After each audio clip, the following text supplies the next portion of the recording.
The only authorized Ford and Toyota dealership serving the Cayman Islands. K-Man Pharmacy Group, with a location in West Bay and professional pharmacy at CTMH Doctors Hospital. The K-Man Pharmacy Group has a location for you just around the corner. Seaboard Marine, with over 35 shipping ports, find your shipping solution by calling 949-4977 or visit seaboardmarine.com for competitive rates. This is For the Record with Orrett Connor.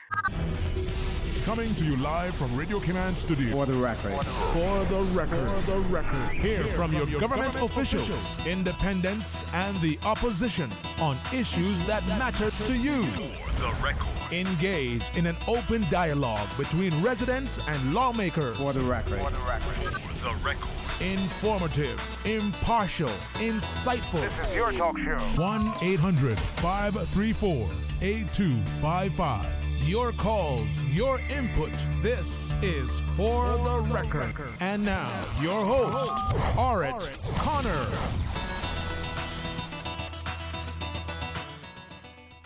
Good morning and welcome to For the Record. Today is Friday, the 7th day of February 2020. I hope and I trust that everyone had a peaceful, restful, enjoyable evening, and that you're all raring to go today.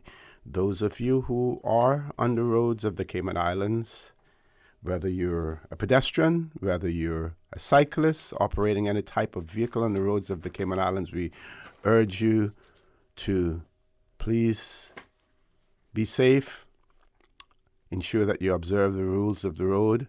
Remember that the life you save may be your own. Each of you play a part, a vital part in road safety in the Cayman Islands. If you're a pedestrian, you have to walk responsibly. You have to also ensure that you do not take for granted the fact that you may have the right of way when you're crossing crossing an intersection where you have the light, where the walk signal is there for you to walk. Despite the fact that you may have the right of way, you still want to ensure that you cross, that you walk with caution. Do not assume that a car is going to stop for you. Make sure that the car stops first. One of the good things to do, make eye contact with the driver who's sitting there or who's approaching the stop sign or the light as well. If you're operating a bicycle on the roads of the Cayman Islands, you also have a responsibility to ensure that you observe the rules of the road, that you ride in a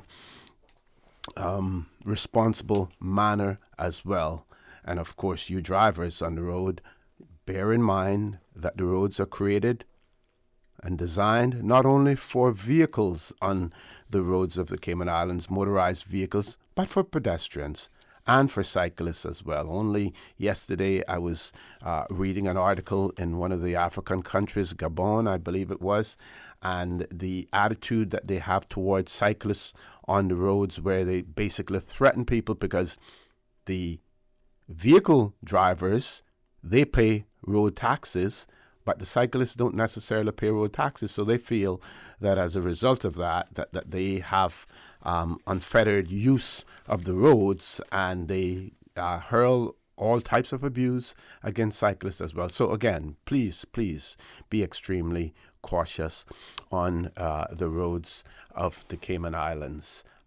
Speaking of that, I will, after I do my opening spiel, I will tell you about some of the road advisories that are in effect, will be in effect on this weekend as well for certain events that are taking place on the road. But first of all, folks, I want to thank you for allowing Radio Cayman, and by extension For the Record, into your homes, into your vehicles, as you traverse the busy roads of the Cayman Islands, into your places of work, whether it be an office cubicle or if you're working in the outdoors. As you know, For the Record is a show produced by the staff and management of Radio Cayman, and it is geared towards keeping you abreast of issues as they arise and play out on the local, regional, and international scene. I'm your host, Orrett Connor, and you're welcome to join me every Monday, Wednesday, and Friday from 7:30 a.m. until 10 a.m. Our phone lines are always open. There is always someone there waiting to take your calls. Again, this morning, it is that beautiful radio voice of Miss Susan Watson. You can call us on a toll-free number provided courtesy of Flo. That toll-free number, 1-800-534-8255. You can also call us on 949-8037 and 949-6990. And if you don't like to talk on the telephone, then email us at For The Record. That is one word, For The Record, at candw.ky. WhatsApp us on 925-3261.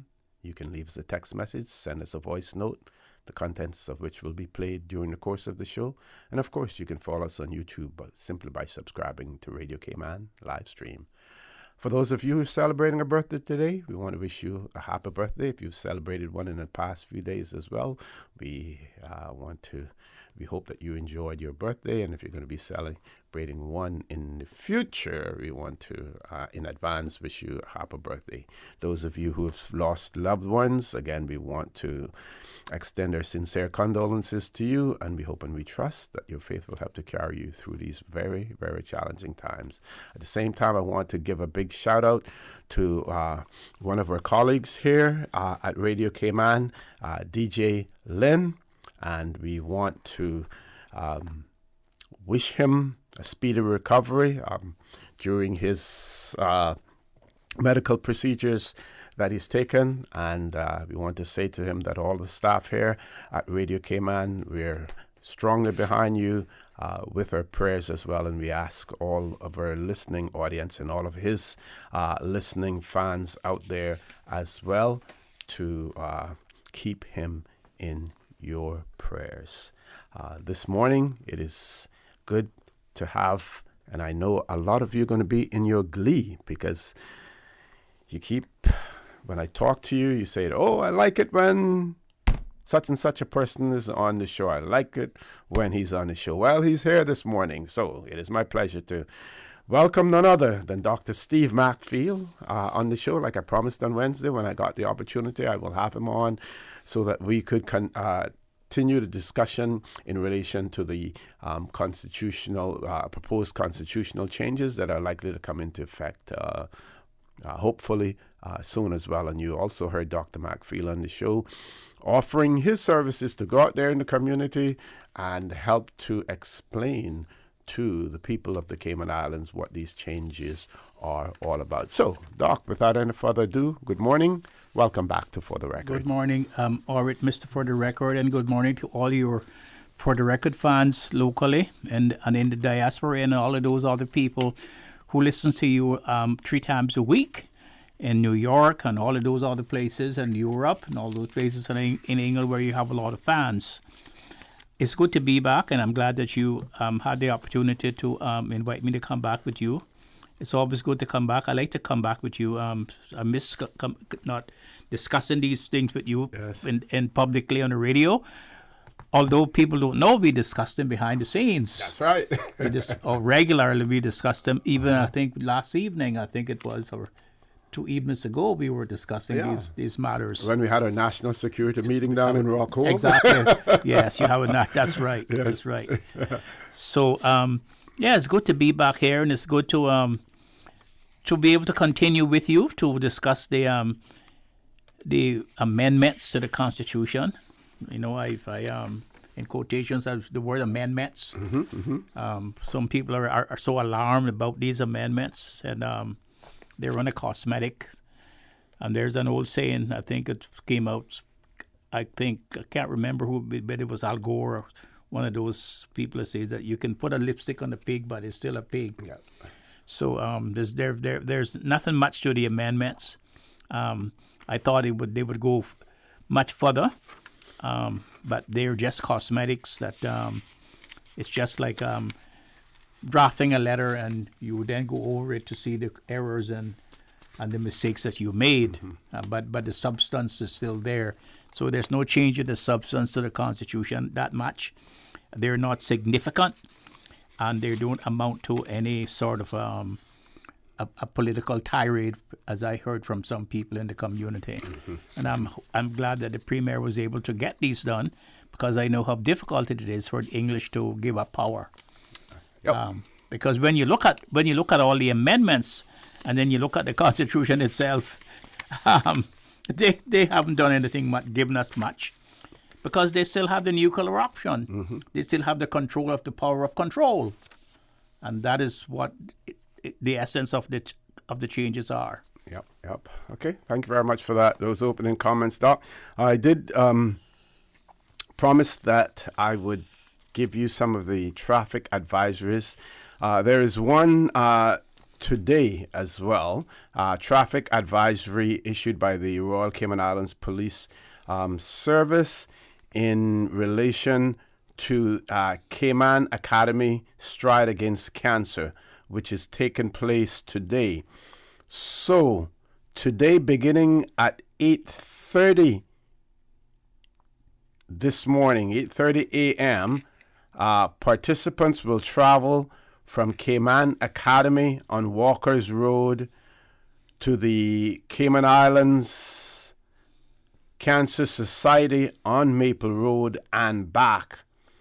The event is expected to be completed by 10:30. So between 8:30 and 10:30 on Walker's Road between Cayman Academy and the Cancer Society on Maple Road. If you are in that area driving, you want to be extremely, extremely careful.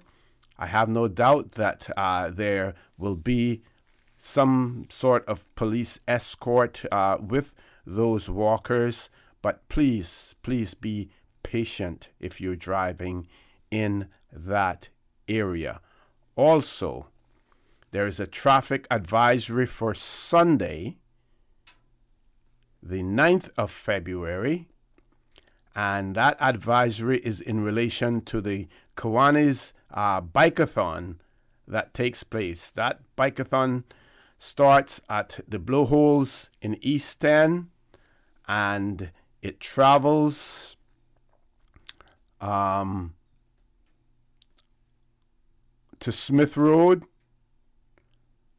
via Seaview Road. So you'll be coming down on Seaview Road through Bordentown Road, onto Shamrock Road, South Sound Road, and South Church Street, and it will end at Smith's Bacadere. Smith's Bacadere, for you, those of you who don't know where Smith's Bacadere is, it's the same place that some of you call Smith's Cove, but the original name for Caymanians, Smith Bacadere as well. So it will end there. So you will have cyclists on the road, and of course those cyclists will be given specific instructions in terms of how to ride. They should not ride any more than two abreast. They should be riding on the left-hand side of the road. All of those drivers who will be out there heading to church service in the morning, again, please be extremely cautious as well when you're driving. Don't get frustrated.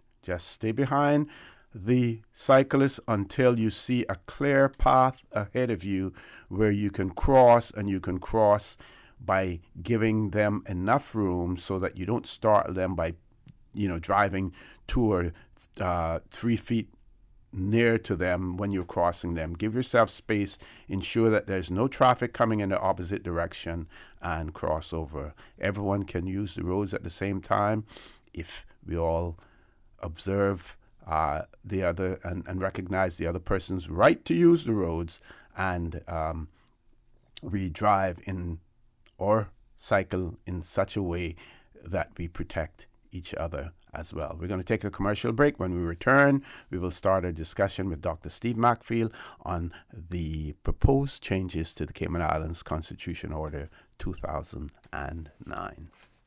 The Cayman Islands boasts of a long, colorful, and rich history. In tribute to our roots, Radio Cayman, the voice of the Cayman Islands, is pleased to bring you the historical vignette series, sponsored by Cayman National Bank. Visit Cayman National Bank today for all of your financial needs. The Cayman Islands, he hath founded it upon the seas. William Foster was speculated to have been one of the early founders of Grand Cayman in 1741 and is a founder of the Caymanian Foster clan. However, it appears that the actual founder was an Englishman named Stephen Taylor Foster, born in Brighton, England in 1805. He was said to have been shipwrecked as a teenage cabin boy on one of the southern Cuban Keys around 1819 and brought by Caymanian wreckers to Grand Cayman. There he took up with a widow named Elizabeth Sarah Christian, with whom he had a daughter and 3 sons. Following his death, Elizabeth relocated her children to Cayman Brac to join the Scott and Rich families. Between the 4 foster children, they would bear 17 sons and 12 daughters with the other 2 families, and by 1875 would produce 150 grandchildren to the late Foster and widow Christian. Information from this historical vignette was sourced from Founded Upon the Seas, A History of the Cayman Islands and Their People by Mitchell Creighton and the New History Committee. Radio Cayman's historical facts vignettes are proudly brought to you by Cayman National, with branches on all 3 Cayman Islands. Visit Cayman National Bank today for all of your financial needs. Puget Cleaners, serving the Cayman Islands for over 60 years, now offering 12% off ladies and gents wearing apparel, $20 and up prepay, or 10% off pickup within 7 days. All household items standard 10% off prepay. This offer good at all stores until further notice. Savannah Countryside, Elgin Avenue, Georgetown, Eastern Avenue, Georgetown, drive-through, rain or shine. You can telephone them at 949-7104. A great special at Puget Cleaners. You feel good when you look good. CTMH Doctors Hospital Pharmacy, formerly known as Professional Pharmacy, would like to thank the Cayman communities for their loyal support these past 18 years. Our staff work towards healthcare excellence and providing the most current and up-to-date training with pharmaceutical care. Thorough background checks and follow-up consultations is only the beginning. Your safety is our concern. Our staff are respected healthcare professionals whose job requires careful and precise calculations. Thank you for being a part of our family and for choosing CTMH Doctors Hospital Pharmacy, where we prepare to provide exceptional care. At CTMH Doctors Hospital Pharmacy, we care about your health. 2020 means perfect vision, and if you have your sights set on driving a new hybrid, then the time is now to check out the new RAV4 and CHR. Hold up. Just 2 of the many hybrid models that Vamped is bringing to Cayman. Whether you're looking for a smoother and quieter way of driving or want a car that maximizes fuel efficiency while minimizing emissions, there are lots of ways a new hybrid from Vamped can make the difference in your life. Hybrids save fuel, run cleaner, reduce CO2 emissions, and even recharge their batteries without being plugged in. So focus your 2020 vision on a new hybrid from Vamped Motors, and we will see you through. Come to Vamped, home of the hybrid, located on Walkers Road. System 1 loaded. 1-800-534-8255. What is on your mind when it comes to the government, independence, and the opposition?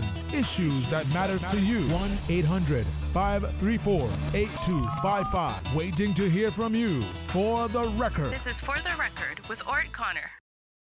Good morning and welcome back to For the Record. In the studio with me, none other than Dr. Steve Macfield. We're going to be discussing the proposed changes to our Constitution.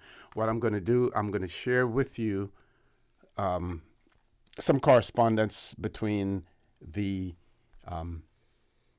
Premier and the Minister for the Overseas Territories, and one particular letter dated the 10th of November 2019, constitutional reform. The Lord Ahmad writes to the Premier and says, I'm writing to provide an update on plans to reform the Cayman Islands Constitution. I am pleased to confirm that I have been able to secure agreement within the UK government to a final package of proposals that accepts the majority of your suggestions, order in council at Annex 8. Of your counter proposals, we have been able to accept your requests for a provision in the Constitution that the UK will consult the Cayman Islands on any legislation affecting them, and a narrower definition of the governor's duty to consult cabinet. I am sure that you will agree that this is a positive development, not just for the future relationship between the UK and the Cayman Islands, but also for the future governance of the Cayman Islands. I have welcomed the fact that our bilateral discussions to date have included representatives from both the government and opposition in the Cayman Islands. As you know, the next step in agreeing this package is to obtain the broadest possible cross-party and public support for these reforms. Generally, the policy of the United Kingdom government has been to require a referendum unless the reforms are declared by the Premier and the Leader of the Opposition to be minor or uncontroversial.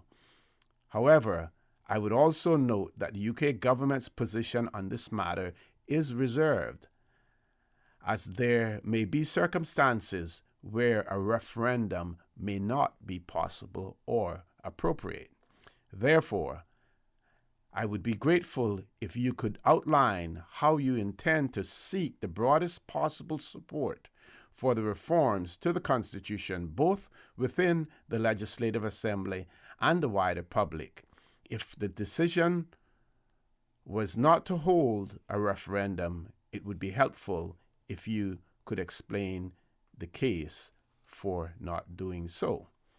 I would be grateful for your views on the final package of constitutional reform proposals. Subject to the points made above, if you agree to the package, the Foreign Affairs Committee will be notified and the draft order in council will be sent to the Privy Council for the order to be made. You will have also seen that a general election has now been called, and under the rules of PERDA, I will not be able to make any new decision that binds any future government. And the rules of PERDA basically involve the fact that the government, the caretaker government that is there, would not make any major changes and major decisions during the election period. So that is what he's referring to as the rule of PERDA there in his letter. That's what Lord Ahmad was referring to. So that was the correspondence, and there's other correspondence as well, and I will find that to you. But Dr. Mark Fields, some comments in relation to what Lord Ahmad said there. Well, number one, in diplomatic terms, there's a convention that if you in between elections, when there's an election pending, the people who are in the government at the time, when the parliament has been dissolved, are only caretaker governments. It means that in political science they call them a lame duck government. Mm-hmm. It means that they have no right. They have no legislative right to make new legislation that would bind the other people who are coming into power if it's not the same people. Yes. And that is known universally in the diplomatic field. The other point that he made is that if the amendments are considered to be minor, then there should not have to be any referendum, because remember now our Constitution says that if they're significant, and if they're significant to the extent that they would lead to any into independence, that there should be a referendum to bring them into force. And then he asks the Premier to let him know how he is going to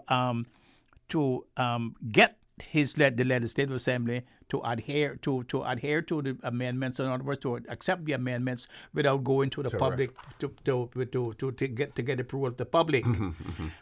And Now, it's quite obvious there that the UK didn't really have a strong position either way. But they wanted to basically know how. Well, they gave him the options. Yes, and yes. It's because when you look at the amendments, they're only minor amendments. They're not significant amendments. They're only cosmetics to the Constitution. There's something that should have been thought out when they went there in 2009. Mm-hmm. As far as I'm concerned, I don't think that they lead us anywhere. They don't. They do bring in a few more things, like we'll discuss that later on. Mm-hmm. But they haven't led us any further away from the path that we were on. Okay. It's no significant thing. It's no big thing. It's nothing to huff and puff about, because when you look at this, they still hold control of the power of control. They have the nuclear auctions. Section 125 is still there. They have the right to make laws for the peace, order, and good governance of the Cayman Islands. And despite what you say, they are the masters, the political and the executive masters of the Cayman Islands, and that still obtains. Okay. So on the 20th of November 2019, there was a letter that was sent to Lord Ahmad, and that's signed by both our Premier and the Leader of the Opposition. And that reads, Reconstitutional Reforms. We refer to your letter of 10th of November 2019, together with the draft Cayman Islands Constitution Amendment Order 2019. We refer in particular to your request to seek broadest possible support for the reforms, both within the Legislative Assembly and the wider public. To that end, we are pleased to advise that following discussions with members of the Legislative Assembly, we have agreed on the package of reforms as contained in the draft order, subject only to the coming into effect of the provisions in Section 5 relating to the additional minister being deferred to the start of the next term, that is until after the next general elections, which are constitutionally due in 2021, May of 2021, yes. Somewhere around there, right? Well, the letter goes on to say, indeed, we are of the opinion that although the changes are not minor, they are nonetheless uncontroversial.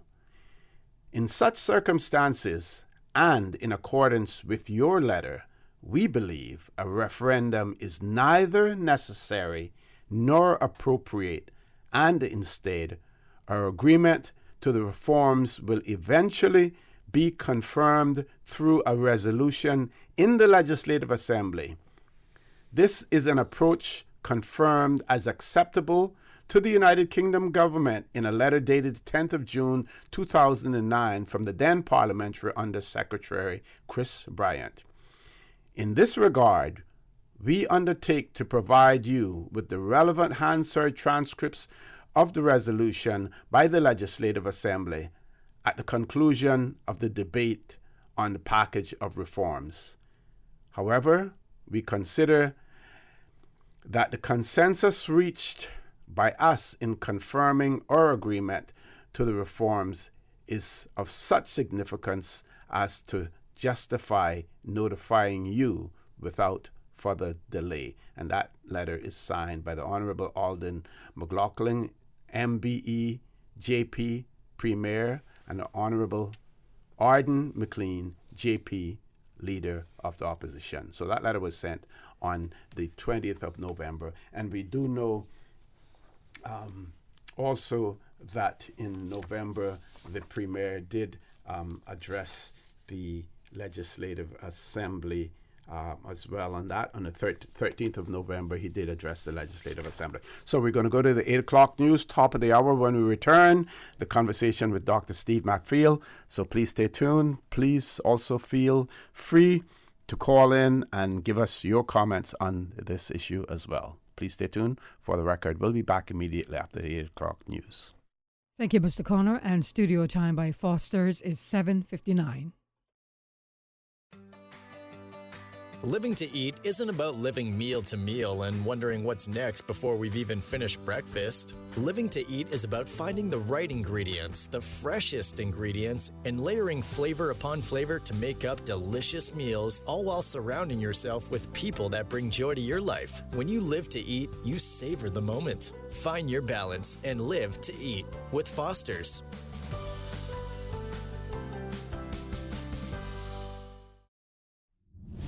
The voice of the Cayman Islands. 89.9 FM in Grand Cayman and 93.9 FM in Cayman Brac and Little Cayman. Silver wings shining in the sunlight. Radio Cayman.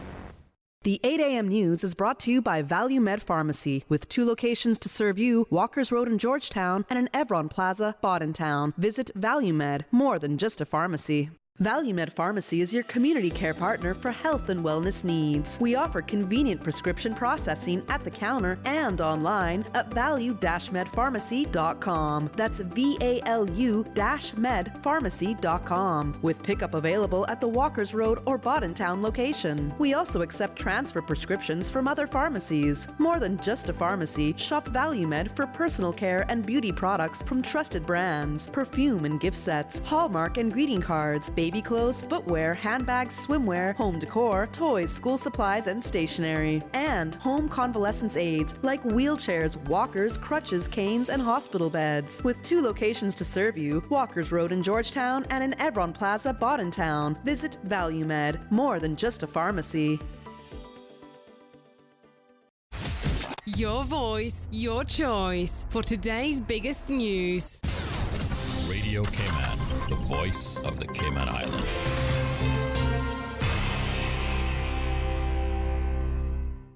With your latest news, I'm Karsley Fuller. The Water Authority continues to make repairs to its water distribution and production network following last week's earthquake.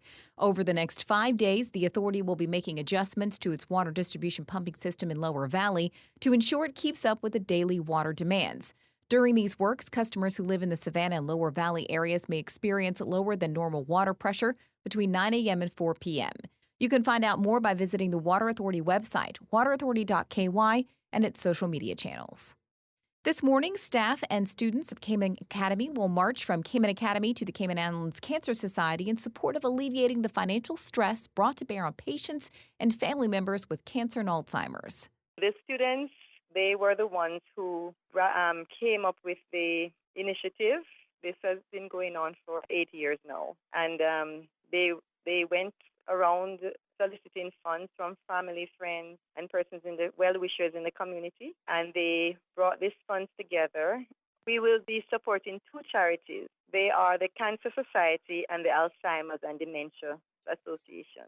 School Charities Committee Chair Sophia Hamilton says the need is great and the donation will go far. It starts at 8:30 this morning. And staffers at the Family Resource Center are now fully equipped with the tools they need to prevent and reduce the chances of future antisocial behavior and conflict with others.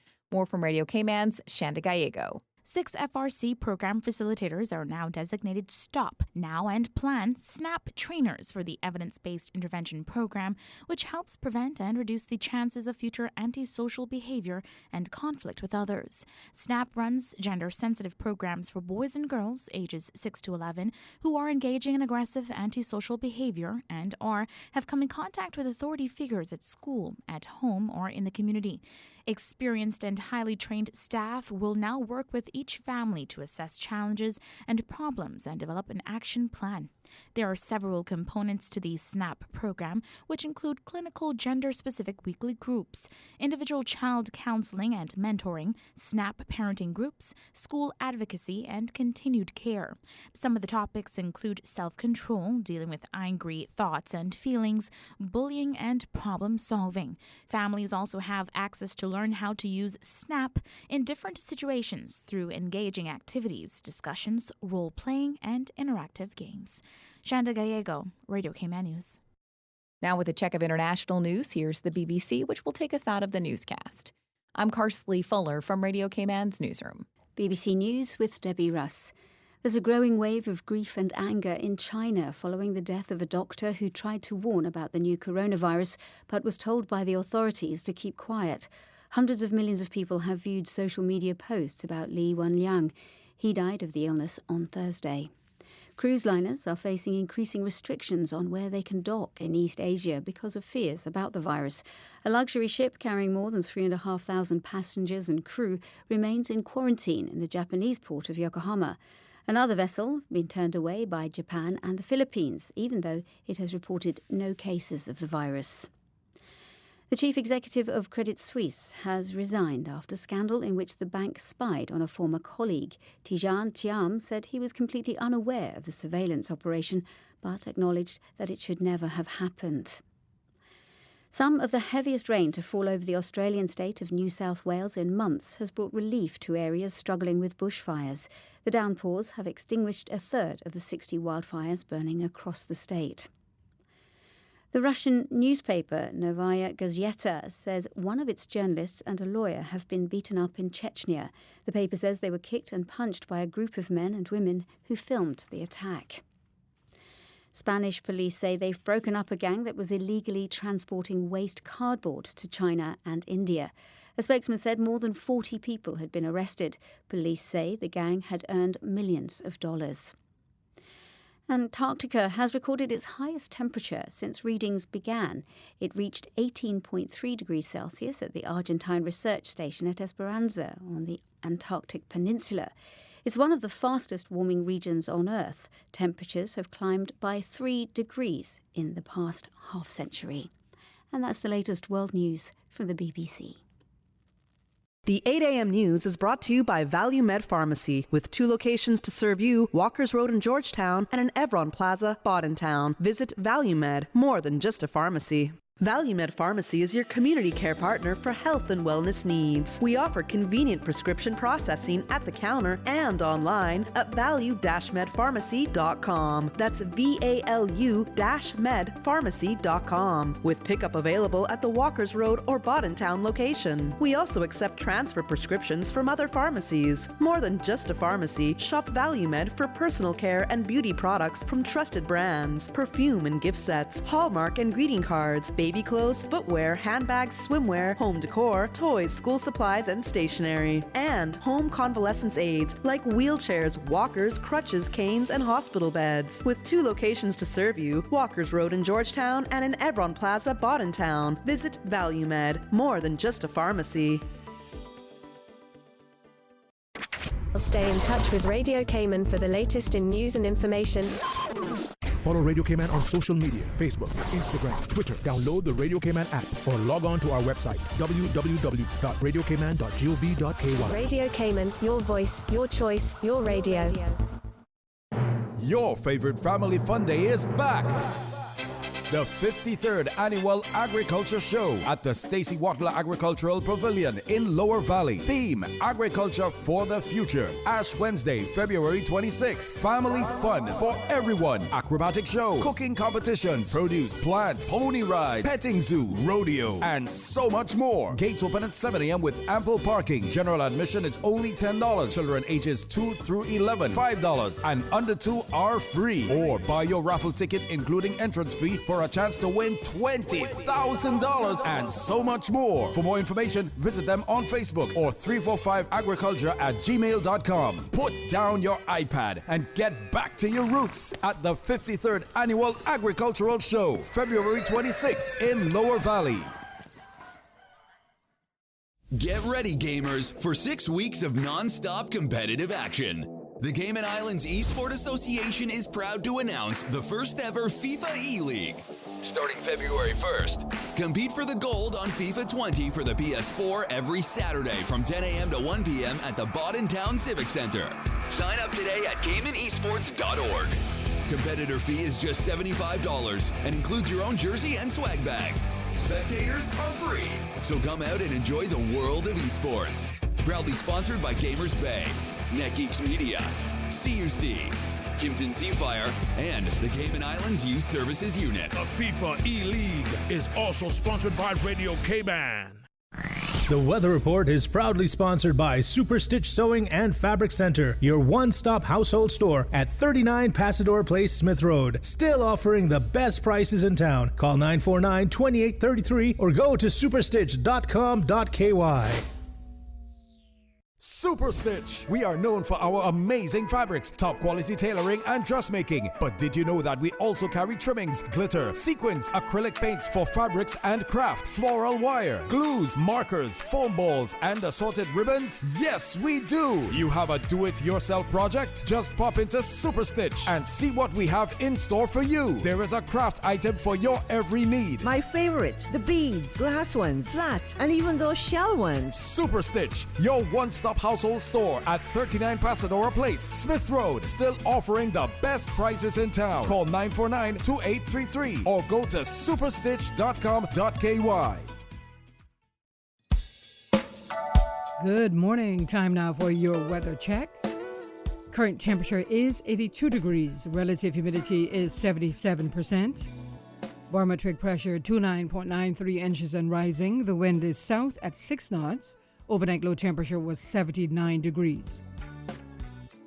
Synopsis indicate moderate to fresh east to southeasterly winds and moderate seas will continue across the Cayman area for the next 24 hours as a high-pressure system weakens over the central Atlantic Ocean. Radar images show isolated showers in and around the Cayman area moving towards the north. Now the forecast for today calling for partly cloudy skies, becoming cloudy at times with a 30% chance of showers. Temperatures will be in the low 80s today. Your winds will be southeast at 10 to 15 knots. Seas will be moderate to rough with wave heights of 4 to 6 feet this morning, decreasing to 1 to 3 feet by this afternoon. Small craft should exercise caution over open water this morning. And the forecast for tonight calling for partly cloudy skies with a 20% chance of showers, and temperatures will dip to the low 70s tonight. Winds will be east to southeast, 5 to 10 knots, and seas will be moderate with wave heights of 3 to 5 feet. Today's high tide will occur this morning at 8:50 and a low tide this afternoon at 2:59 and a high tide again tonight at 8:13. The sun will set this evening at 6:20 and will rise tomorrow morning at 6:58. And the outlook is calling for similar weather conditions through Sunday morning. Superstitch Sewing and Fabric Center was the proud sponsor of the Weather Report, your one-stop shop for all of your household items, craft items, jewelry, beads, and decorations, and much more. Call Superstitch at 949-2833 or email customer care at superstitch.com.ky.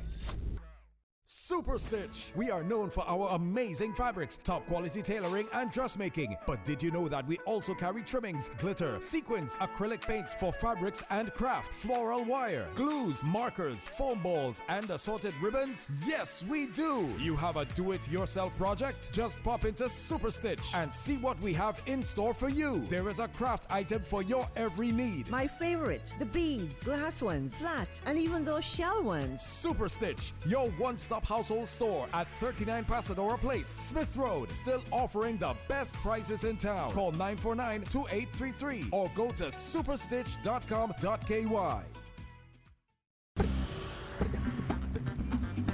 Top of the morning to you, and let's take a look at traffic. Traffic is busy coming from the east on Shamrock Road. Heavy traffic on the Linford-Pearson Highway, and also coming off the Linford-Pearson Highway on Agnes Way. Traffic is also busy. And busy traffic on Cool Road and some sections steady. A lot of patience needed this morning as you're heading down to Georgetown.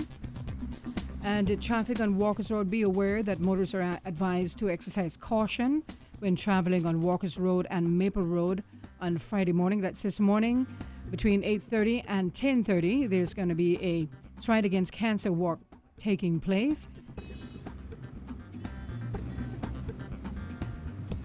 Yeah, that's going to be taking place this morning from 8:30 until 10:30, so be aware of that. Participants in the walk will travel from Cayman Academy on Walker's Road to the Cayman Islands Cancer Society on Maple Road and back. So it's going to be a little more activity in that area, so be aware of the participants as they walk and stride against cancer. And looking towards Georgetown on Edward Street, traffic is moderate, as well as on Shedden Road. Godfrey Nixon Way and Eastern Avenue traffic flowing moderately. And coming from the Westway four-way stop, moderate flow of traffic. No issues on Owen Roberts Drive as traffic is flowing pretty good. And looking towards the West Bay Road in front of the Ritz, traffic is moderate in both directions. And steady traffic coming off of Bobby Thompson Way. That's the very latest on your traffic. Join us again at about 10 minutes after 12. We'll give you another traffic outlook. Have a good morning and buckle up. Go Cocoa Nuts with Cocoa Fest at Pedro Castle on February 8th from 12 to 6 p.m. Indulge in all kinds of coconut things. Coconut-inspired food, treats, fresh coconut water, crafts, games, music, and more. Admission is only $5 and free for kids under 6. Proceeds from each entry fee benefit Meals on Wheels Cayman. So if you like coconut, come to Cocoa Fest at Pedro Castle February 8th. For event details, check us out on Facebook. This ad is sponsored by Fidelity Bank. We're good for you.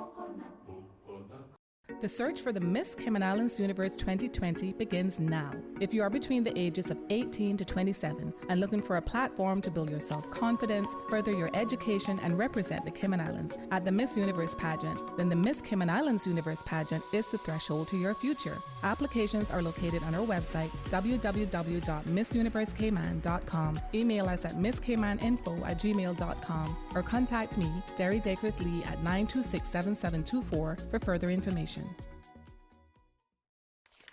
Count on Us Cayman Limited. Count on Us Cayman Limited. Let me see where I can find this in this book. Count on Us Cayman Limited? What are you talking about, Susie Q? Nita, Count on Us Cayman Limited, let me tell you, it is a small, robust service company in Cayman. They offer bookkeeping services, property management, and that's not all. They also offer a variety of other services, such as customs brokerage and Cayman auto and tech services. Then it sounds like I don't have to run all over town like a chicken with its head cut off to get my business taken care of. I can just call. What's that place called again, Sue? It's called Count on Us Cayman Limited. They take the time to understand your business. If you need more information, you can give them a call at 623-6941 or you can call 323-3995. And if you need to email them, the email address is info@countonuscaymanlimited.com. Radio Cayman News, live, in-depth team coverage. A 7.7 magnitude earthquake has occurred. Fast. Radio Cayman's Carsley Fuller was one of the first to call in. I could hear my neighbors across the street saying, whoa, that was a big one. Accurate. Radio Cayman's Shanda Gallegos covering the story for us, advising there is only a very low risk of a tsunami following this afternoon's earthquake. If it's happening now, you're hearing it now. We have had the all clear from the Pacific Tsunami Warning Centre. However, there will be aftershocks. We've had a very dramatic afternoon, and I know that for a lot of people this has been very frightening. It does not appear that anyone has been hurt and that we have been spared the worst what could have been a truly devastating ordeal. Radio Cayman News, your news as it happens. For the record with Orrett Connor. Initiating system. For information that matter. For the record with Orrett Connor. Continues right now on Radio Cayman. Good morning and welcome back to For the Record. In the studio with me, none other than Dr. Steve Macfield, and we're discussing and explaining to you we will explain the genesis of the recent constitutional amendments, the amendments to the Cayman Islands Constitution Order 2009. So we will explain the genesis of that. We will explain and share with you the correspondences between the Foreign and Commonwealth Office, the Minister for the Overseas Territories, Lord Ahmad, as well as correspondence from the Premier and the Leader of the Opposition as well. And we will also point out, some of the little anomalies, or the concerns that we may have in terms of what was asked for and what was actually delivered at the end of the day. Because based on the documentation that we're looking at, we're not certain whether or not the whole issue of the public consultation part of things was addressed in the Premier and the Leader of the Opposition's letter back to the Minister for the Overseas Territories on the 20th of November, after the letter that was received by them from him on that. Was that the 10th of November, Doc? Yes. Yes, as well. But I want to point out to you also, and you would have heard me on Wednesday mention the fact that there were other substantive issues and recommendations that were made by previous constitutional commissioners that have not been addressed. And it is important for you to understand the reason for these particular amendments at this point in time. And I will give you the Premier's exact words on that when, on the 13th of November 2019, he addressed the members of the Legislative Assembly while also concluding his budget policy statement that that he issued. So he pointed out to the Speaker that he did have correspondence from Lord Ahmad, and he shared it with the Legislative Assembly. He then also went on to say, Mr. Speaker, I think it will be helpful to all honorable members and to the broader public if I spent a little time explaining what those changes are. He says, then he goes on to say, Mr. Speaker, members will remember, I am sure, that what gave the impetus to the most recent attempts by us, not just the government, but the opposition as well, to have some amendments made to the Constitution was what we termed as the overreaching by the UK Parliament when the Sanctions and Anti-Money Laundering Bill was proceeding through its stages in the United Kingdom Parliament. In the end, there was success in attaching a certain amendment to that bill, which had the effect of legislating for the Cayman Islands in the area of financial services. Mr. Speaker, I think we were all justifiably outraged at this overreach, and effectively the UK Parliament intervening in a matter which is currently the devolved responsibility of the legislature and the government. And I'll add there, government, legislature, and the government of the Cayman Islands was what he meant. And so, Mr. Speaker, we opened discussions with the United Kingdom government to talk about ways in which our constitution could be strengthened to discourage that sort of intervention. We are not just exposed to matters in respect of financial services, but also in relation to any number of matters, including one that is currently on the table, the issue around the definition of marriage. You can sit down and think through a whole range of issues that the United Kingdom Parliament, if it were so inclined, without any changes to our constitution, would be able and perhaps be inclined, depending on the complexion and depending on the complexion the new government takes on to do. So, Mr. Speaker, one of the most important bits we believe that is required is to have a provision in the Constitution which, although acknowledging that ultimately the United Kingdom does have the power to legislate for us, would put some parameters around when that was done and how that was done and what process would have to be followed before it could be done.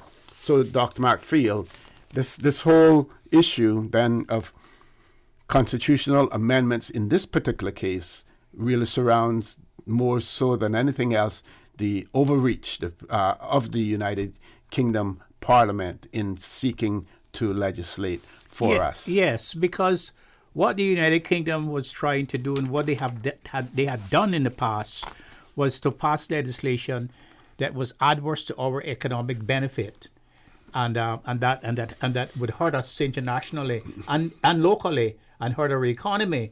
And the Premier was trying to avoid that and to avert that and to cut that off. And what he was doing is no different from what the Crown Dependency Constitution have in their Constitution. They have a clause in their Constitution that any legislation that the United Kingdom passed that affects them, they should have consulted with them before it's passed in the United Kingdom Parliament.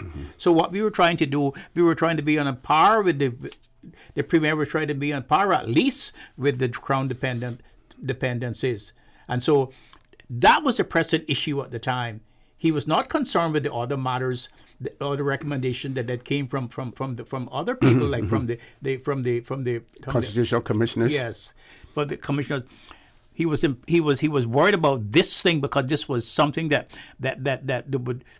would affect our whole economic benefit, our whole economic life, or the thing that we depend upon every day that we get up. And it was coming down the pike because they had basically the Foreign Affairs Committee had basically stated that they should have legislation in place that if the Cayman Islands were not prepared to, that it would be brought in by order in council. They were going to use the nuclear option and bring it in. Okay. And there's nothing we could do about it by that time. Yes. Now, Doc, and while we're laying this out to them, we really want to be fair and we want to be as clear and concise as possible and balanced also. One of the concerns that you and I have in looking at these correspondences is that we do not believe, and I stand to be corrected, and anyone out there who's listening, please chime in one way or the other, send us a text message, voice message, or whatever. We don't believe, or we haven't seen in any of this correspondence what they have said in relation to Lord Ahmad's concern about seeking the wider public. Yes. Lord Ahmad made that quite clean. And just let me, if you allow me, to go over what Lord Ahmad said. Go right ahead. He said, I have welcomed the fact that our bilateral discussions to date have included representatives from both the government and opposition in the Cayman Islands. As you know, the next step in agreeing this package is to obtain the broadest possible cross-party and public support for these reforms.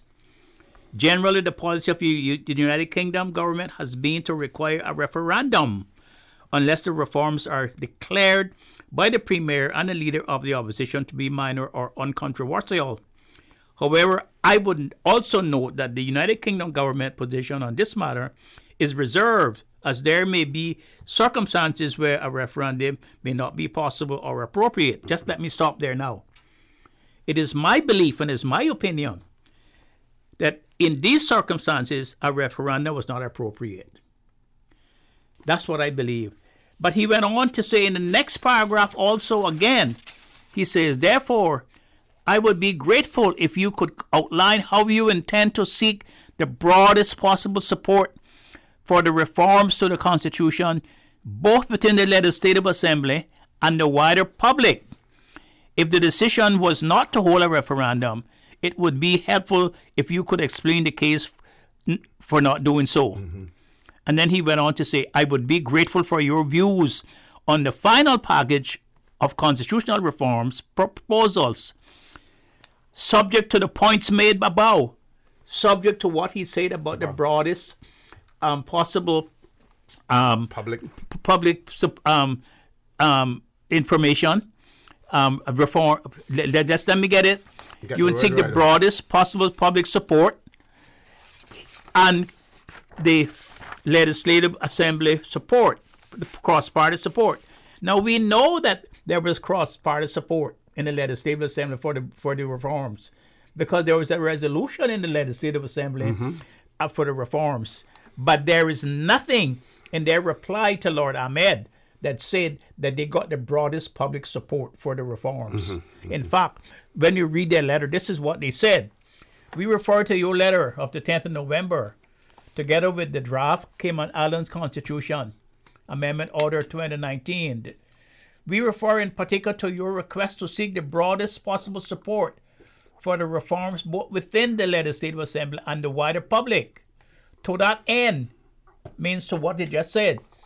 We are pleased to advise that following discussions with members of the Legislative Assembly, we have agreed on the package of reforms as contained in the draft order, subject only to the coming into effect of the provisions in section 5 relating to the additional minister being referred to the start of the new term, that is until after the next general elections. Indeed, we are of the opinion that although the changes are not minor, they are nonetheless uncontroversial. In such circumstances and in accordance with your letter, we believe a referendum is neither necessary nor appropriate, and instead our agreement to the reforms will eventually be confirmed through a resolution in the Legislative Assembly. This is an approach conformed as acceptable to the United Kingdom government in a letter dated the 10th of June 2009 from the then Parliament under Secretary Chris Bryant. In this regard, we undertake to provide you with the relevant transcript of the resolution by the Legislative Assembly at the conclusion of the debate on the package of reforms. However, we consider that the consensus reached by us in confirming our agreement to the reforms is of such significance as to justify notifying you within further delay. But they have not said anything in their reply to him of how they would get the they would get the wider public support. Nothing in this letter said how they got the widest public support. Everything in this letter only deals with how they get their Legislative Assembly support, the cross-party support, but there's nothing in the letter saying how they got the wider public support, which was one of the points that he made that he wanted them to know. And it seemed to me that he accepted the resolution in the Legislative Assembly to cover that, the support from the cross-party support, but and also from the wider public support when there was no wider public support from it, because there was nothing that went out to the public to ask them if they supported the reforms. Okay, we're going to take a commercial break. When we return, we want to take a look at this sentence that says, in this approach, this is an approach confirmed as acceptable to the United Kingdom government in a letter dated the 10th of June 2009 from the then Parliamentary Under Secretary Chris Bryant. I'm wondering whether or not they're relying on whatever was in that letter to say, as whether or not that had anything to do with the seeking of wider public support. Because that was before these reforms were even discussed. Exactly. Okay. So we're going to take a commercial break. Folks, please stay tuned for the record. We'll be back shortly with Dr. Steve Macfield. At Seaboard Marine, customers often ask us questions about their shipments. I have various items coming from different suppliers that I need to ship to Cayman. Do you offer consolidation? Yes. Seaboard Marine offers consolidation for full and less than container loads. We can hold your packages at our Miami warehouse until everything arrives and ship it all in one go. And we have the best rates to Grand Cayman. Visit seaboardmarine.com for more information. Shipping shore to shore. 2020 means perfect vision. And if you have your sights set on driving a new hybrid, then the time is now to check out the new RAV4 and CHR. Hold up. Just two of the many hybrid models that VAMT is bringing to Cayman. Whether you're looking for a smoother and quieter way of driving or want a car that maximizes fuel efficiency while minimizing emissions, there are lots of ways a new hybrid from VAMT can make the difference in your life. Hybrids save fuel, run cleaner, reduce CO2 emissions, and even recharge their batteries without being plugged in. So focus your 2020 vision on a new hybrid from VAMT Motors, and we will see you through. Come to VAMT, home of the hybrid, located on Walkers Road.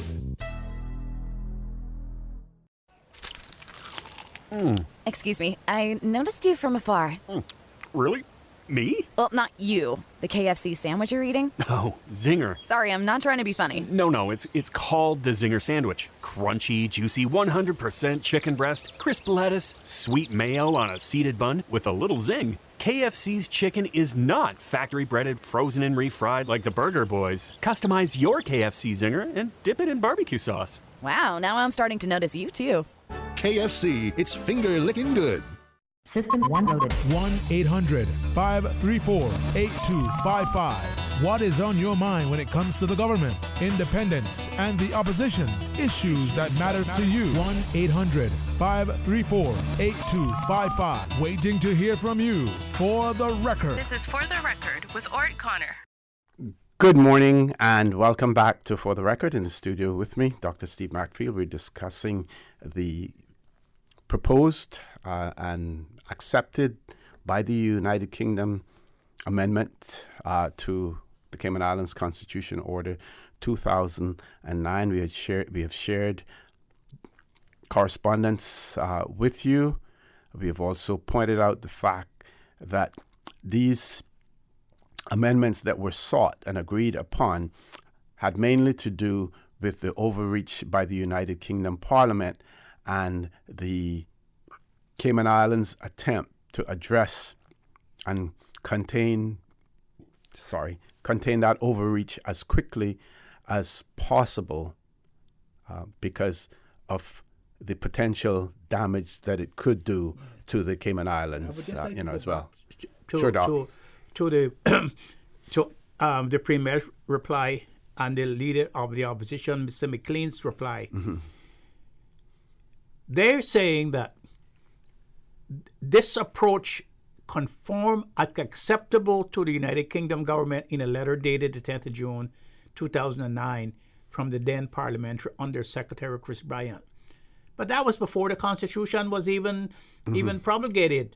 And I believe that was before the Constitution came into force. Right, because our Constitution came into force in November. This was in June 2009. Yeah. And so it could not have addressed the reforms that they're talking about now. I believe what that letter basically addressed was the fact that if there was something that was considered to be uncontroversial and not having a major impact on the Constitution, and if that was agreed upon by the Premier and the leader of the opposition, that they basically could go and seek the amendments without having to go to a referendum on the issue. But that would be ignoring Lord Ahmed's letter, all the contents of Lord Ahmed's letter, because there were two limbs to his conditions. Mm-hmm.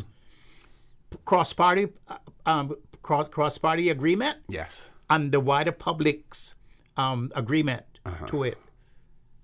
Yep, and I'm going to continue to look through the Premier's speech to the Legislative Assembly to see if he discusses that, because he does go over all of the amendments item by item in terms of what was done. So I will continue to look for that. But in the meantime, Doc, I'm going to give you the mic so you can talk about the agreed amendments to the Constitution and take them point by point, if you will.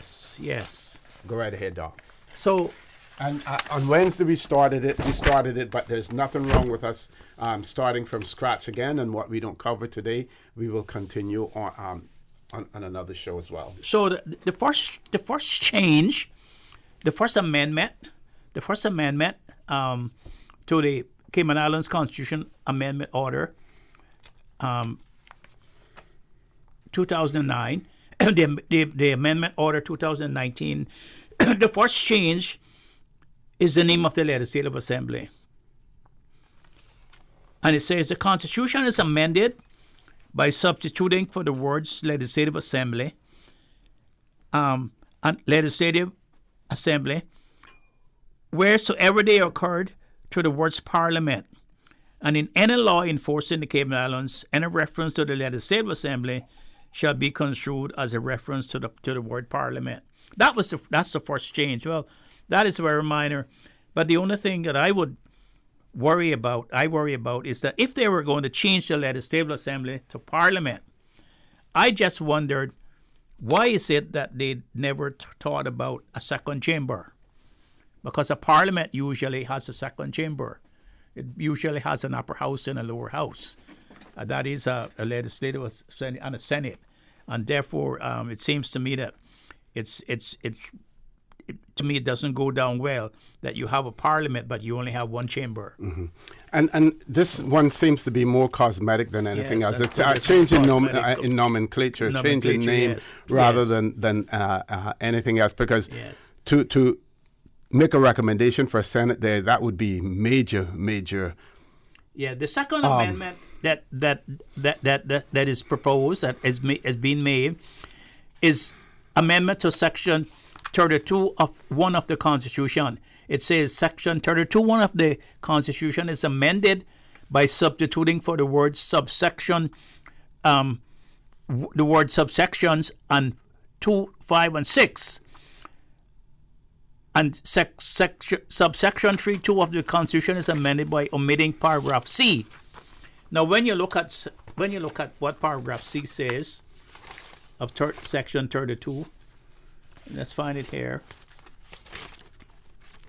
Section 32. Okay.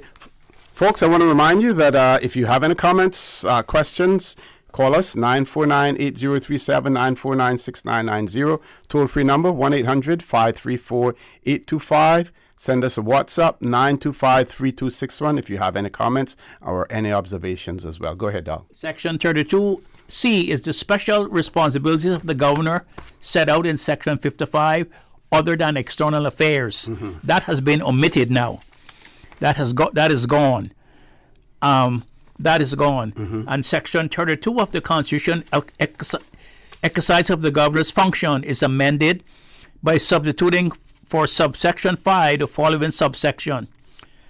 Before exercising any function with respect to any matter mentioned in Section 55(1)(a), (b), or (c), those are the governor's functions under the Constitution. Mm-hmm, mm-hmm. The governor shall consult the cabinet, but may act against any advice given to him or her by the cabinet. But the governor shall not be obliged to consult the cabinet concerning any functions with respect to any matter mentioned in Section 55(1)(a), (b), or (c), in any case in which the governor considers acting in his or her discretion. And A, it is in the public's interest that he or she shall act without consulting the cabinet.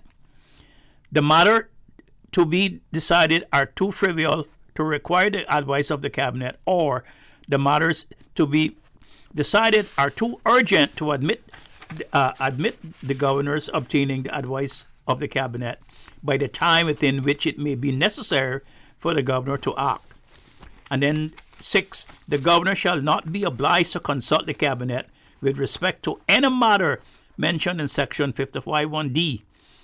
And when the governor acts in accordance with subsection C, 5C, he or she shall, as soon as reasonable, thereof inform the cabinet. So, just let me explain what that means now. Sure, right. Go right ahead. Suppose we have an outbreak of the coronavirus. Mm-hmm. Yes, mm-hmm. And the governor thinks that the governor does not have to consult the cabinet. So now, before he did not have to consult the cabinet. Now he has to consult the cabinet. He has to consult them. He may act against their advice. He might say, "Well, I'm not taking your advice because I don't think that you know what you're talking about, or I don't agree that you have the right information." Because consulting is completely different from acting. On the advice. Exactly. And so now, in the old section, it said, where the governor is by this Constitution or any other law directed to exercise any function in accordance with the recommendation or advice of, or after consultation with any person or authority, the question of whether or not he or she has to exercise that function shall not be required in any court. Mm-hmm. That is gone also too. Okay. Because you remember now, the governor, you could not judicial review the governor and when if in acting in his discretion on the exercise of his functions, you could not judicial review him because that was prohibited by the Constitution. That is taken away now, and that's gone. And then the other amendment is amendment to Section 54 of the Constitution. It says subsection 44.1 of the Constitution is amended in paragraph B by substituting for the word 6 the word 7. Section 44 of the Constitution, the Cabinet is amended by adding the following new subsections after Section 4. That is because Section 44 of the Cabinet had 4 sections in it. Now they're adding a new section, and the new section says, for the avoidance of doubt, it is declared subject to this Constitution that the Cabinet possesses autonomous and exclusive capacity in domestic affairs for any matter that is not due. Not one of that is not one of the following. A special responsibility of the governor under Section 55. That is the things that he has: the police, internal affairs, external affairs, and prison, and all those things. A function in which the governor must exercise under this Constitution or any other law in his or her discretion or judgment, or in accordance with the instructions from Her Majesty through a Secretary of State, or a function which the governor is empowered or directed, either expressly or by necessary implication, to exercise without consulting the Cabinet, or to exercise on the recommendation or advice of or after consultation with any person or authority other than the Cabinet. So what this does, it adds, number one, it adds a new minister under the old provisions. Under the old provisions, it says that let me get it here quickly. Well, under the old provisions, it says. I'll give you an opportunity to find out, Dr. Murphy. We're going to take ministers, okay. The Cabinet shall be in and for the Cayman Islands shall consist of 6 other ministers, the Premier and 6 other ministers. Right. Now it's the Premier and 7 other ministers. Okay. So 1 minister has been added, and it also gives the Cabinet complete control over all internal affairs of the country, except for those that the governor has reserve powers for. Okay. Time for us to take a commercial break, folks. When we return, I will share with you what the Premier also said in our Legislative Assembly in relation to this particular section, and using the states of Jersey, that is Jersey in the United Kingdom, to craft this particular section. Folks, please stay tuned for the record. We'll be back shortly. Since March 2004, West Bay Pharmacy has kept their doors open to the local communities, even before, during, and after Hurricane Ivan. At West Bay Pharmacy, our staff provides so much more than pharmaceutical excellence.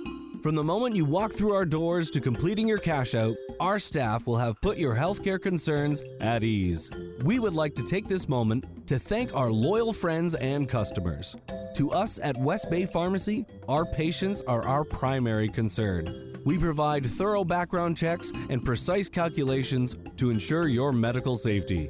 Thank you for being a part of our family and for choosing West Bay Pharmacy, where we care about your health. Would you like free roses this Valentine's Day?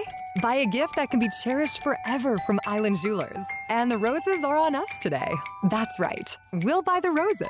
Spend $350 US at any Island Jewelers and receive half dozen red roses from Celebrations for free. Island Jewelers is located in the Island Plaza under Margaritaville, Camana Bay, the airport, Kimpton Seafire, and Ritz-Carlton. Show her you love her today, forever, and always with Island Jewelers. The 2020 Cayman Arts Festival is here, featuring internationally acclaimed top American brass ensemble, The Rodney Marsalis Philadelphia Big Brass. From the streets of New Orleans to China's National Center for the Performing Arts and now in Cayman. Saturday, February 15th, 7 p.m. at the Marriott Hotel Ballroom. Tickets are $40 for adults and $15 for students. Tickets are available at www.caymanartsfestival.com. For more information, call 922-5550 or email inquiries@caymanartsfestival.com. Event sponsored by Butterfield Bank. For the record, with Orrett Connor. Initiating system. For information that matters. For the record, with Orrett Connor. Continues right now on Radio Cayman. Good morning and welcome back to For the Record. My pleasure to have in the studio with me this morning Dr. Steve McField. Before we go back to the constitutional amendments, I want to remind our listening and viewing audience that the official renaming ceremony for the playing field at the Theoline McCoy Primary School will take place tomorrow, the 8th of February. The renaming ceremony will take place along with football exhibition games. There will be food and drinks and family fun. So they're seeking everyone to come and support them in the renaming of the former Bordentown Primary School, which is now the Theoline L. McCoy Primary School, and the naming of the playfield as well. So, in relation to Section 44 of a Constitution, our Premier says to the Legislative Assembly, he says, "This is something we have borrowed from the state of Jersey. We have known over the many years that the Crown dependencies are treated differently in almost every respect when it comes to constitutional matters than the overseas territories. And so we felt that to get a provision similar to what they have in their constitution, in our constitution, will give us some increased insulation from intervention by the UK Parliament and indeed the government in areas which are indeed devolved responsibilities of the local government." Mr. Speaker, the UK has also agreed they will remove the governor's right to disallow legislation passed by this honorable House. That is a massive concession. If we truly are to be a mature democracy, what we decide in this honorable House as legislation ought to be the legislation, subject, of course, to it being constitutional, because it's always subject to challenge in the courts if it is unconstitutional. But for the UK to concede that their appointed governor would give up the right which they currently have to disallow legislation passed by this Parliament is, I think, a clear indication of the degree of maturity at which the UK is satisfied these islands currently enjoy in terms of its government and its legislation. Back to you, Doc. So, it comes back to my favorite place in the Constitution, which says that the subsection 1 shall not, the discrimination clause shall not apply so far as a law makes provision for with the entry into or exclusion from or the employment, engaging in any business or profession, movement or residence within the Cayman Islands of persons who are not Caymanian.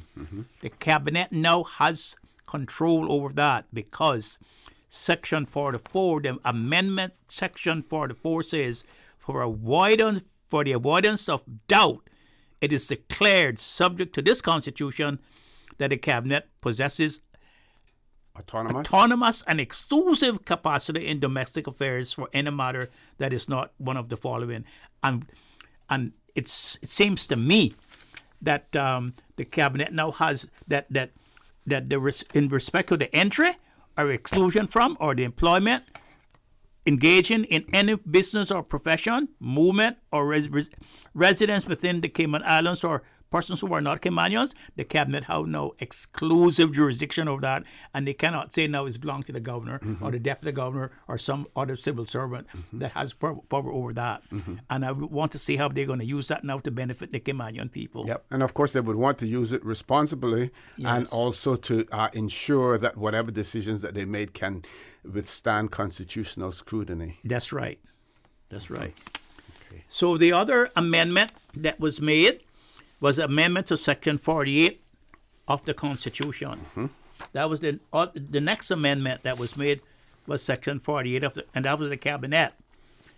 And it says, Section 48 of the Constitution, Cabinet Secretary, in brackets, is amended by the addition of the following new subsections after subsection 4.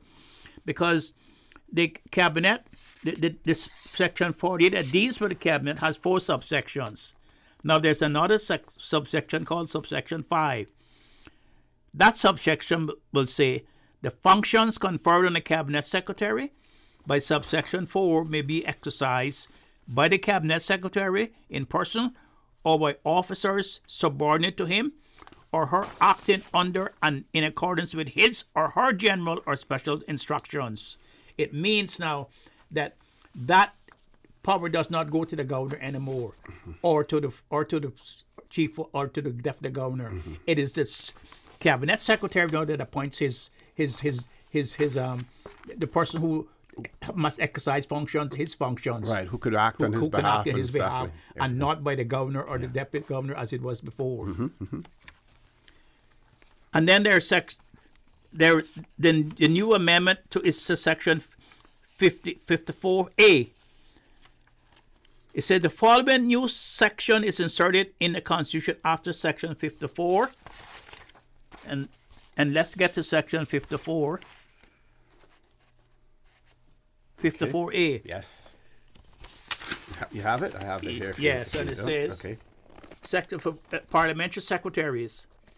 The governor, acting in accordance with the advice of the Premier, may appoint any by instrument under the public seal one or more parliamentary secretaries from amongst the elected members of the legislative parliament to provide assistance to the ministers. Parliamentary secretaries shall be subject to the directions of the minister concerned.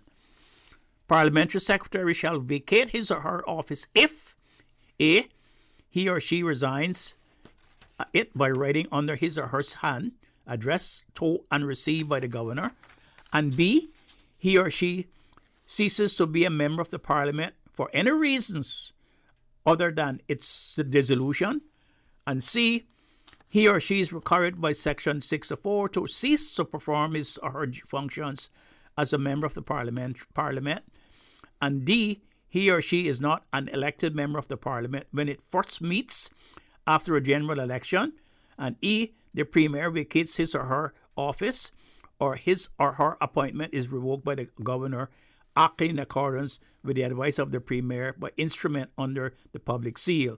Now, the 3 last ones are very, very important because it says he or she is an elected member of is not an elected member of the Legislative Assembly. That means if you lose your seat after the general election, you can't come back. And the Premier vacates his or his office if there's a no confidence vote against the Premier, and he has to vacate his office, then you go too. Or if your appointment is revoked by the governor after he has consulted with the advice of the Premier. Because remember now, it's the Premier that appoints you, and he gives the government the appointment under the seal. So this is a new thing, because what we were doing, we were acting as parliamentary secretaries under the guise of councillors, which was unconstitutional. There was no place in a constitution for any councillor. And I wonder if the councillor had made some decision that was adverse to the government, and they had gotten into a lawsuit, what would happen to them and the government. the new section, and then there's an amendment to Section 58 of the Constitution. There's a new section. It says Section 58 of the Constitution, the National Security Council is amended in Section 4 by substituting for the words he or she considers the words the governor is instructed by a Secretary of State. Mm-hmm. That is just a minor one. And then the following new sections are inserted in the Constitution after Section 58. A public service commission, a police service commission. Yes. Now that is something new. We've never had that before. Mm-hmm. And it says... Okay, I think we're going to go to the headline news at 9 o'clock, Doc, because that's going to probably be pretty long. So, folks, we're going to take our commercial break. Headline news, top of the hour. As soon as we return, that's very short. We will continue with this discussion. So, please don't change that dial. Please stay tuned. Satisfaction is guaranteed 24 hours a day, whether it's music or information. From Grand Cayman to Cayman Brac to Little Cayman, we've got you covered. You ever hear a thing like that? Radio Cayman in the Cayman Islands. Today's biggest news. Radio Cayman. It's only 2 species that we have, on the island. Generations present. Your voice, your choice. For today's biggest news. Access. Local, regional, international, this is headlines from Radio Cayman's newsroom team. Today's biggest news. The Water Authority continues to make repairs to its water distribution and production network following last week's earthquake. Over the next 5 days, the authority will be making adjustments to its pumping system in Lower Valley, and customers who live in Savannah and Lower Valley may experience lower than normal water pressure between 9 a.m. and 4 p.m. U.S. President Donald Trump has taken a victory lap 1 day after his impeachment acquittal in a tirade against his political enemies. Quote, "I've done things wrong in my life, I will admit, but this is what the end result is," he said as he held up a newspaper headlined, "Trump Acquitted."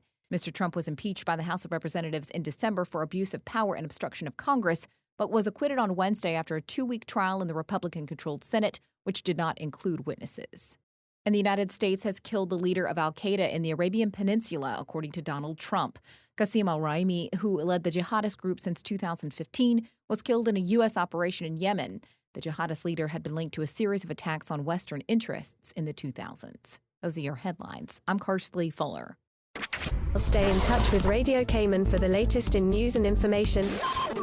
Follow Radio Cayman on social media, Facebook, Instagram, Twitter. Download the Radio Cayman app or log on to our website, www.radiocayman.gov.ky. Radio Cayman, your voice, your choice, your radio. For the record, with Orrett Connor. Initiating system. For information that matters. For the record, with Orrett Connor. Continues right now on Radio Cayman. Good morning and welcome back to For the Record. In the studio with me, Dr. Steve Macfield, and we're discussing the proposed changes, amendments to the Cayman Islands Constitution Order 2009, and those would be the Cayman Islands Constitution Amendment Order 2019. And I believe all that is really left for this to be done is really approval by the Privy Council in that regard. I do believe, and seeking royal assent to it. But Doc, what I'd like you to do is let's go back over that section with parliamentary secretaries, and basically parliamentary secretaries are also the equivalent to junior ministers in some jurisdictions. In some jurisdictions, they are called junior ministers, not parliamentary secretaries. I think the name it's only a name, but they're actually their functions are actually junior ministers. So they're junior to the primary minister. And there's one point I think that we were talking during the break of their political life after the Legislative Assembly has been dissolved. Yes. It seems to me that they would be part of that caretaker government until when the Assembly comes into force again after an election. Now, if they don't get elected, that is the end of them. Right. But they would be part of the executive as functioning, supporting the ministers, and they would have the same power and privileges with that the ministers have during that hiatus, during that time between the dissolution of Parliament and when the Parliament comes back. Okay. But but that begs the question of whether or not then we are ready for a second chamber, for a second chamber where we could pull people from the second chamber to make to appoint junior ministers, because really, if they are part of the executive, there would be a restraint against them from serving on some committees or even some boards, because they're now part of the executive, and that's going to be a problem of finding people, because a lot of them were on certain boards. A lot of them were appointed to certain boards and certain committees. Certain committees. Yeah, more so than. And if you were a junior minister, then that would be a conflict of interest if you appointed to some board, and especially in which the cabinet has authority over, and the cabinet has authority over all the boards. Yeah, and it doesn't speak to the number of parliamentary secretaries either. Yes, we would assume that it could be equal to but not exceed the number of ministers. Yes, or a minister could have more than one parliamentary secretary, especially those ministers that have multiple departments that fall under them. Now we're going to go off the track for a minute and talk a little bit more. The numbers in the Legislative Assembly. We have 19 members. 19 members, yes. Actually 18. Right, because one member is the speaker. And, right. Yes. And now in discussions with Mr. Miller on Wednesday, it seems as if the ideal number would be anywhere between 21 and 24 members of our Legislative Assembly. Yes. We know that the people of the Cayman Islands don't have the appetite for that. And I believe that the fact that they don't have an appetite for that has to do more with the perceptions that they have in terms of our legislators, whether or not they're getting enough bang for the buck. Yes. But when you look at the government side of things and you look at the enormous responsibility that ministers have, let's take for instance the ministry that the traffic department falls under, motor vehicle licensing and stuff like that. We have a major transportation problem in this country at this point in time. But you need someone to just focus on that issue alone. You need someone to focus on development. You need someone to focus on climate change. There is a strong argument at the end of the day for us to have more executives dealing with things in this country.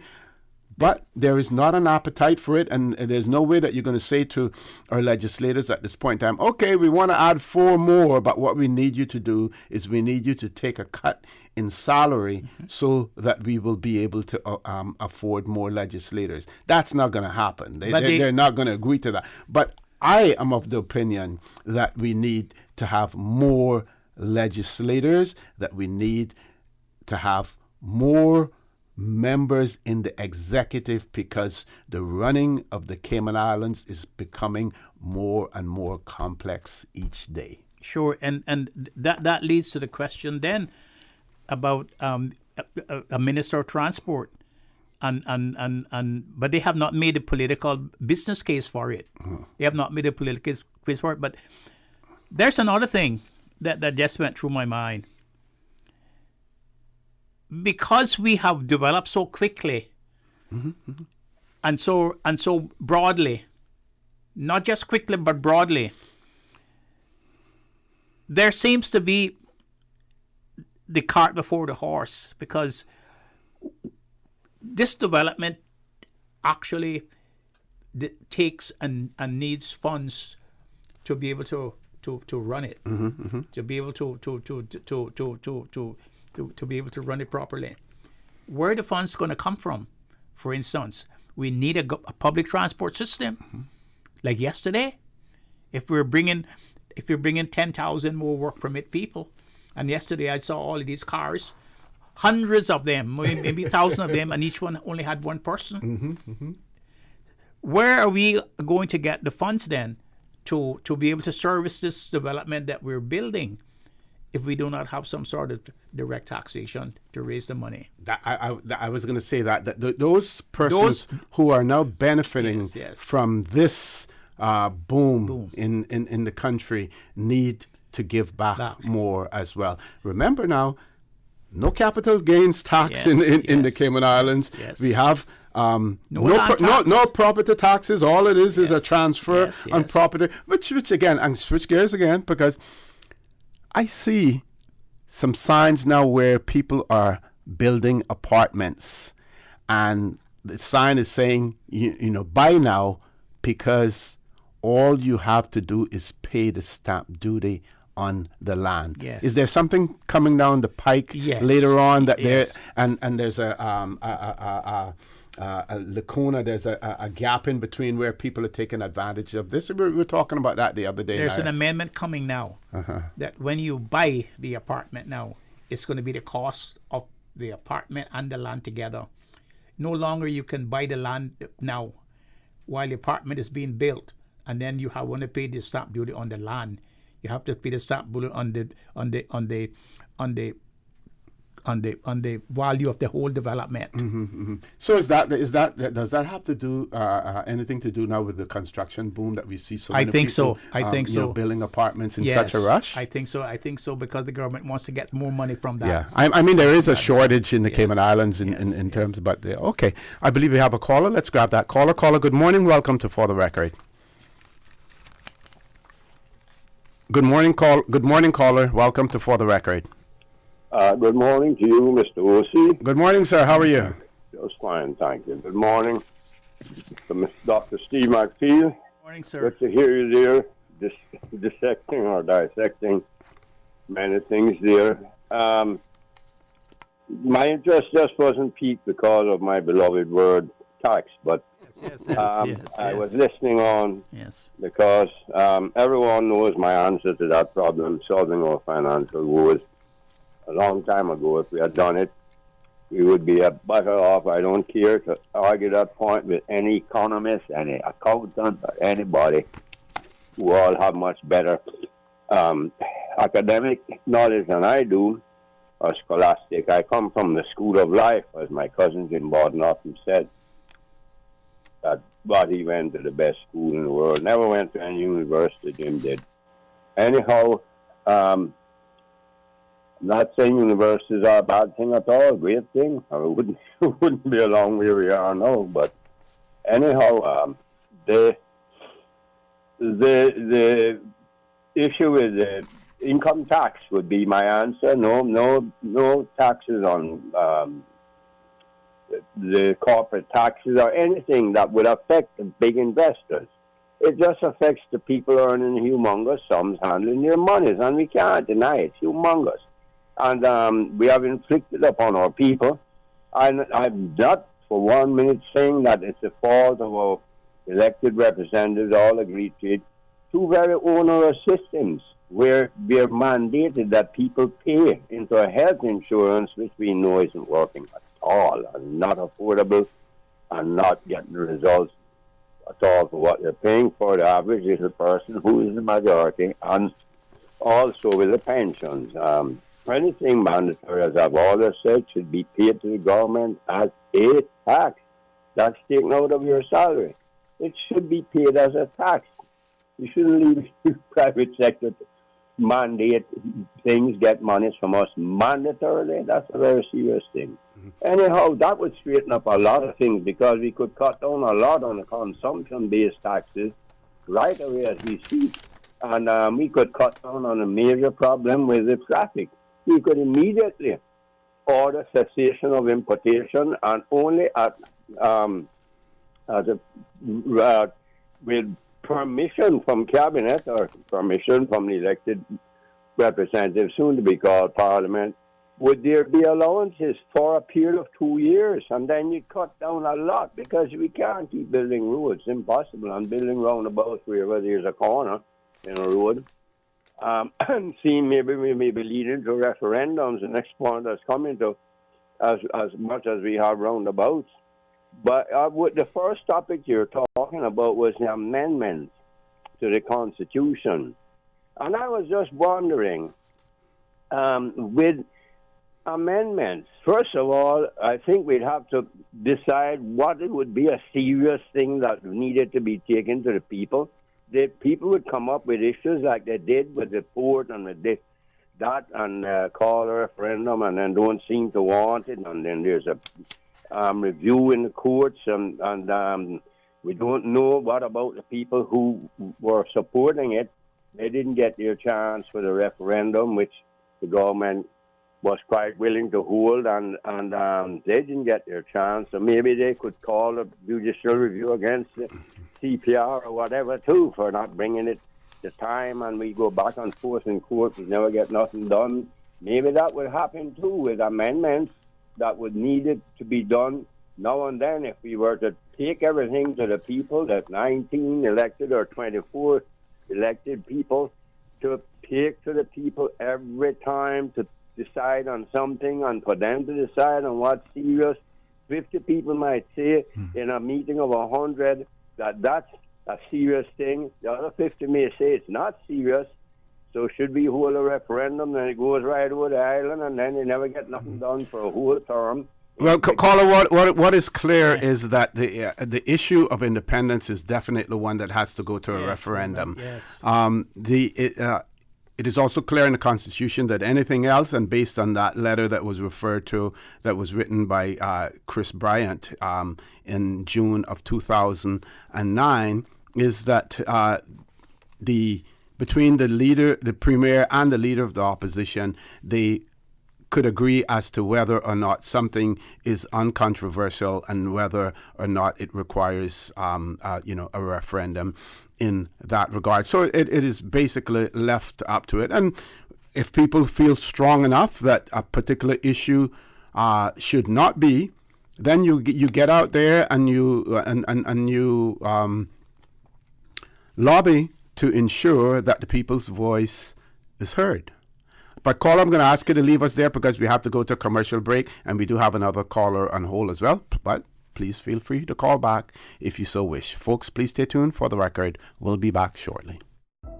It was a day that changed my life. No words can describe the feelings of seeing my baby boy sick for the first time. The overwhelming feeling of fear to be responsible for his health and happiness became my priority. So I did what any nurturing mother would do when their baby is sick. I took him to get some of the best medicine possible.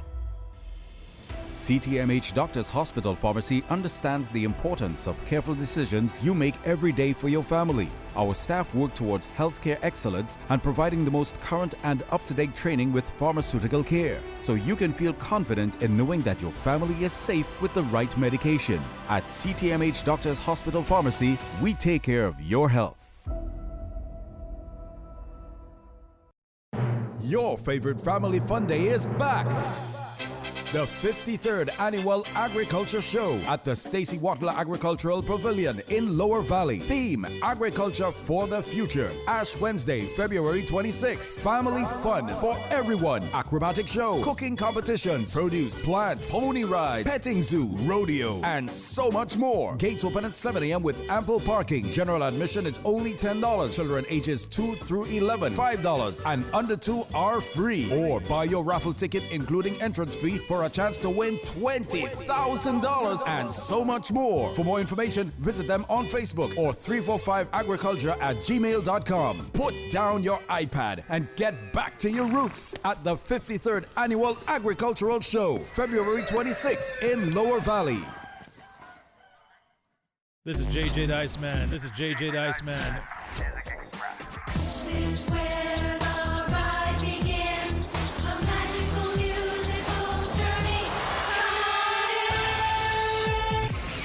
Weeknights Weeknights on Radio Command, 8 to 10. Music on Express. Friday nights, 8 to midnight. Music Express. Brought to you by the Anti-Money Laundering Unit. Join the fight and learn more about financial crimes. Visit the Anti-Money Laundering website at amlu.gov.ky. Hi, I am Dr. Lee, Chief Medical Officer in the Ministry of Health. The Ministry and the Department of Public Health, along with our partners, are working hard to help protect residents from the novel coronavirus. Did you know the best way to help prevent infection is to avoid being exposed? So please, wash your hands frequently with soap and water, or use an alcohol-based sanitizer. Cover your noses and mouths when coughing or sneezing. And as best as possible, keep a good distance or avoid contact with anyone with symptoms of a respiratory infection. To read more about the public health's updates, please visit hsa.ky. For the record, with Orrett Connor. Initiating system. For information that matter. For the record, with Orrett Connor. Continues right now on Radio Cayman. Good morning and welcome back to For the Record. In the studio with me, Dr. Steve Macfield. We're discussing the constitutional amendments to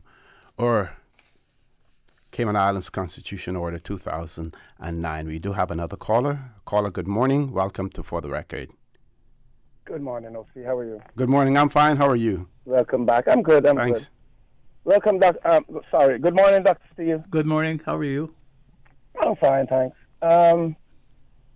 Two things I want to question. You're speaking of Parliament, the parliamentarian-style government we're actually going to implement in our country. And I hear you discussing or debating on the two chambers of government. Yes. You have a parliamentarian government, which is a Westminster system without those two government chambers. Can you? Yeah. I'm asking the question. Pardon me? Can you have it? Can we still have? Sure, we can have it.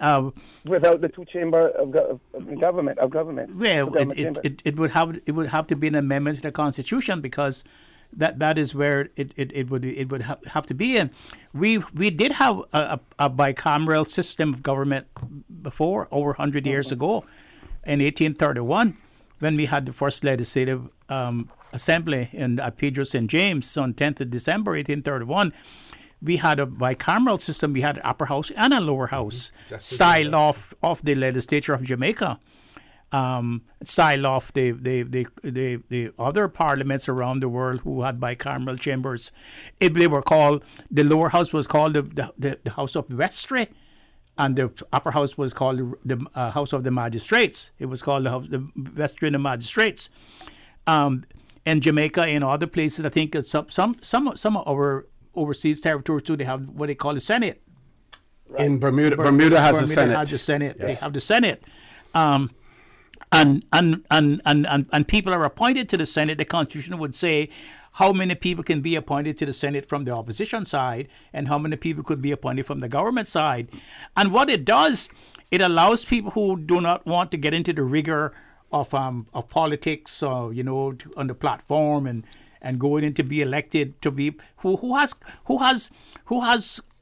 can make contributions to their country, to be appointed to the upper house, to be senators, and then they could be appointed as junior ministers. And our current speaker. Doc, OC, don't cut me off. Sure. No, we're going to cut you off. Yes, I understand that, but why didn't we put that in this amended constitution now at this point? Why did we adopt? We want to adopt the system, but we're leaving out the second chamber in our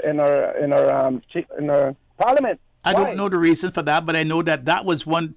That was one thing Mr. Bush always stood for. Yes, he's a strong proponent. That's what I was going to say. He's a strong proponent of the upper chamber. Yep, and in the original negotiations for the 2009 Constitution, that was one of the things that he raised as well. Yes. Of course, he didn't have the numbers because he was in a minority then, so it didn't go anywhere. But as I pointed out, caller, that will have financial implications as well, because you're going to have to pay the salary of the members of a second chamber.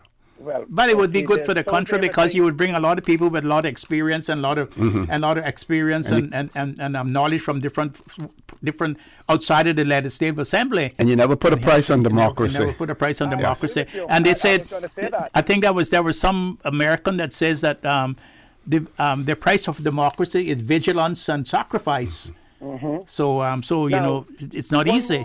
More, Doctor. The idea of when are we going to have a true party system now? I mean, parties registered as parties, and not when they lose the election, they go out in the horse trade to become by a coalition government, because we don't have true coalition government in this country. When one party wins and doesn't have enough seats to become the government of the day. How are we going to do that one? Because I would love to see every party that runs to be registered with a constitution, that he cannot give up his ideology of the party that he's with to jump ship and go up on board with another party through the interim. Mm-hmm. You understand? I mean, I can see him changing when there's not an election, or when before the election has been passed. Or voted on, the votes are passed. But what we have in here, after these guys lose, and I see why they're doing it, because they're not registered constitutionally as a party, so they're able to jump ship, and then they start the horse trade. I'll come on your side and make a government. You promise me this and promise me that. Now that doesn't happen in Parliament in the UK. So I want to see a proper, modern parliamentarian-style government in the Cayman Islands, not this joking horse trading we're going on here with. That's my speech on that. Now, the referendum. Do you think that referendum is binding? Is the referendum binding for what it was implemented for, which is to make a decision on a piece of infrastructure in this country? You mean the referendum that just took place? I mean that the people's initiated referendum? Yes, sir. Yeah, it's binding. The Constitution says it's binding. Yes. The decision is binding. Binding yes. As a referendum. Yes. The people have the right to hold a referendum, but no, the decision of the referendum, the decision that is arrived at as a result of the referendum is binding. Yes. You think so? If it will come. Not think so. The Constitution says so. Okay. But I don't see it, because what I'm understanding, that Parliament is supreme. Parliament makes the laws in the country, not the people. Now, if the public wants to hold a referendum, basically it's for mainly to get a feedback to what the public wants, but they will not make a decision on that referendum. I'm telling you, that's my idea of it, okay? That's what I've been reading up on it. Even I understand now that even the referendum held for Brexit was not a binding referendum.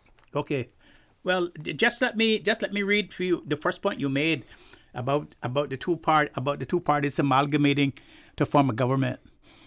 It's formed in Section 49 of the Constitution, and it starts with, it says, the Premier shall be appointed by the Governor as follows: where a political party gains a majority of the seats of elected members of the Legislative Assembly, the Governor shall appoint as Premier the elected member of the Assembly, recommended by a majority of the elected members who are members of that party. If no political party gains such a majority, or if no recommendation is made under subsection 2, the Speaker shall cause a ballot to be held among the elected members of the Legislative Assembly to determine which elected member commands the support of the majority of such members, and shall record the vote of each member voting, and where such a ballot is held, the Governor shall appoint as Premier the elected member who obtains a majority of the votes of the elected members. So if one party does not gain a majority, the procedure under the Constitution is that the Speaker has to have an election in the Legislative Assembly among all the members, and it's the one who commands the majority of all the members in the Legislative Assembly will win the seats. It doesn't say, are you still listening? Mm-hmm. It doesn't say that two parties can combine their efforts to defeat that provision and then become the government. Do you understand that? Well, why then? So it all depends on the premier being the government. But what about his seats? What about his numbers that he has on his party? Well, I just said so. If he doesn't get the numbers, what the majority, which is 10 or 11, to form the government, then you have to go to a general vote in the Legislative Assembly. But you cannot agree and amalgamate two parties to do that. It says where one party does not have the majority, then you have to go to that vote in the Legislative Assembly. It should be a vote out in the public. Mm-hmm. But you should not go behind the doors and then come down to the Legislative Assembly and say the two parties going to make the majority. That's not what the Constitution says. So the Constitution cutting out the coalition style government. Then it shouldn't have been that way. Just put it that way. We're doing away with that.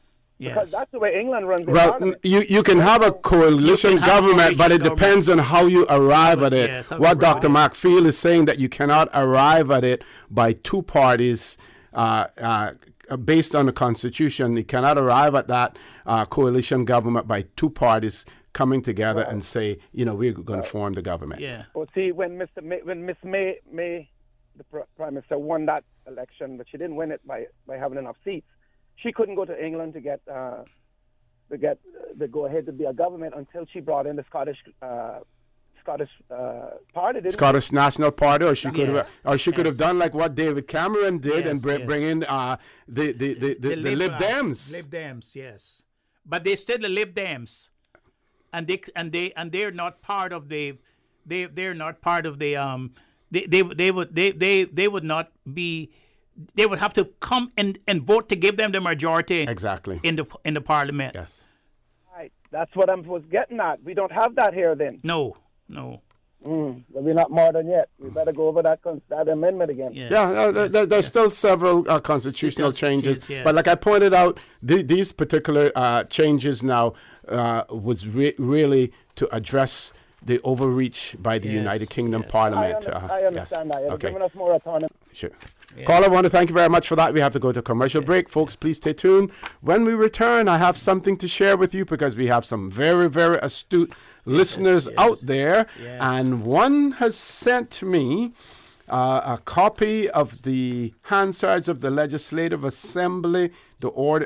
This is actually the order paper. Yes. October 1991 special meeting of the session to consider a report of the Select Committee of the Constitutional Commissioners report and review of the Cayman Islands Constitution Order 1972. And I will share that with you because it does address the issue of parliamentary secretaries, and you will know then whether or not there was or was not support for the idea of parliamentary secretaries in 1991. Yes. So please stay tuned for the record. We'll be back shortly. 2020 means perfect vision. And if you have your sights set on driving a new hybrid, then the time is now to check out the new RAV4 and CHR. Hold up. Just two of the many hybrid models that Vamped is bringing to Cayman. Whether you're looking for a smoother and quieter way of driving or want a car that maximizes fuel efficiency while minimizing emissions, there are lots of ways a new hybrid from Vamped can make the difference in your life. Hybrids save fuel, run cleaner, reduce CO2 emissions, and even recharge their batteries without being plugged in. So focus your 2020 vision on a new hybrid from Vamped Motors, and we will see you through. Come to Vamped, home of the hybrid, located on Walkers Road. At Seaboard Marine, customers often ask us questions about their shipments. Hi, I'm thinking of buying a car from the States. Which port do you ship out of? Hi, we ship out of Miami, Houston, and Brooklyn. Just let us know your port of choice and we can provide you with a quotation and answer any questions you may have on insuring and protecting your vehicle during its journey. Shipping shore to shore, Seaboard. For the record, with Orrett Connor. Initiating system. For information that matters. For the record, with Orrett Connor. Continues right now on Radio Cayman. Good morning and welcome back to For the Record. Having a very important discussion, and I hope and I trust that our listeners, I know that our listeners are taking it all in, because based on the calls that we're receiving and some of the correspondence that is being shared with us by our listeners, we know that you're out there following this. And why are you following it? Because it is important to you. Our Constitution is the political lifeline for the people of the Cayman Islands. Our Constitution is a contract between the government and the people of the Cayman Islands. It includes a Bill of Rights as well. So this is important to you, and that's why we know that you're listening to it.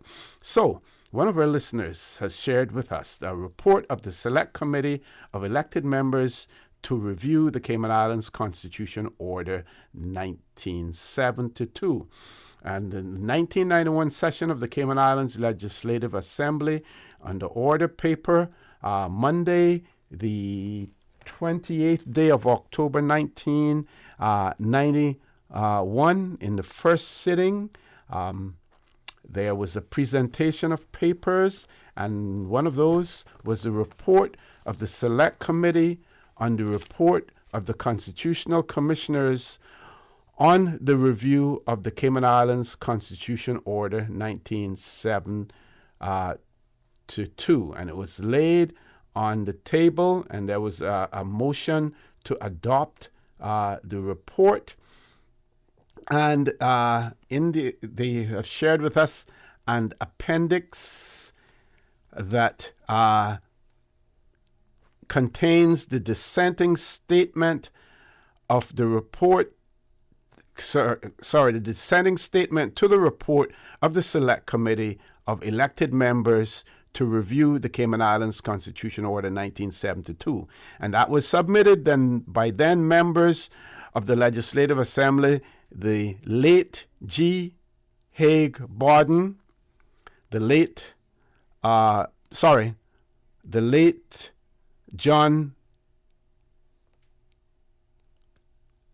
B. McLean, John J. Jefferson Jr., our current Speaker, Honorable W. McKeever Bush, former member of the Legislative Assembly, Mr. Truman Borden as well. So those 5 members of the Legislative Assembly presented a dissenting view on the Constitution, proposed amendments or the review of it, and in particular to Section 16, Parliamentary Secretaries. And what that dissenting view says is, we disagree with the Select Committee and the Constitutional Commissioners in relation to parliamentary secretaries. We are not against parliamentary secretaries per se. However, we believe that they are created by and owe their existence to the Chief Minister, and this is very faint, so you have to bear with me, and as such, by the Constitutional Commissioner in that report, upon a vote of no confidence, they will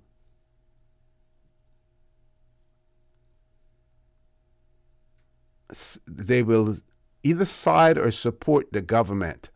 It says all governments are structured so that the cabinet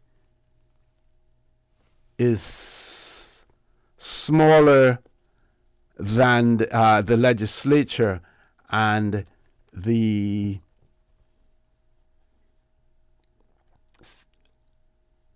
it's something of parliamentary secretaries or legislature would do something. Anyway, they're opposed to it simply because they see parliamentary secretaries as being a part of the government, and they would be appointed, and they would support the chief minister at that time. Because at that time they were thinking about chief ministers rather than premier. that. Yeah. Yes. Okay, so I wanted to share that. Doc, back to you. Sorry. Yes. Should we continue then? Yes. Go right ahead. The biggest, I think, the largest section of the Constitution that has been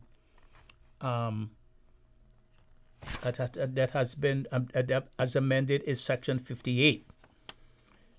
It says Section 58 of the Constitution, National Security Council, is amended in subsection 4 by substituting for the words he or she considers the words the governor is instructed by a Secretary of State. And then insertion of a new Section 58A and 58B in the Constitution. The following new sections are inserted in the Constitution under Section 58. Police Service Commission.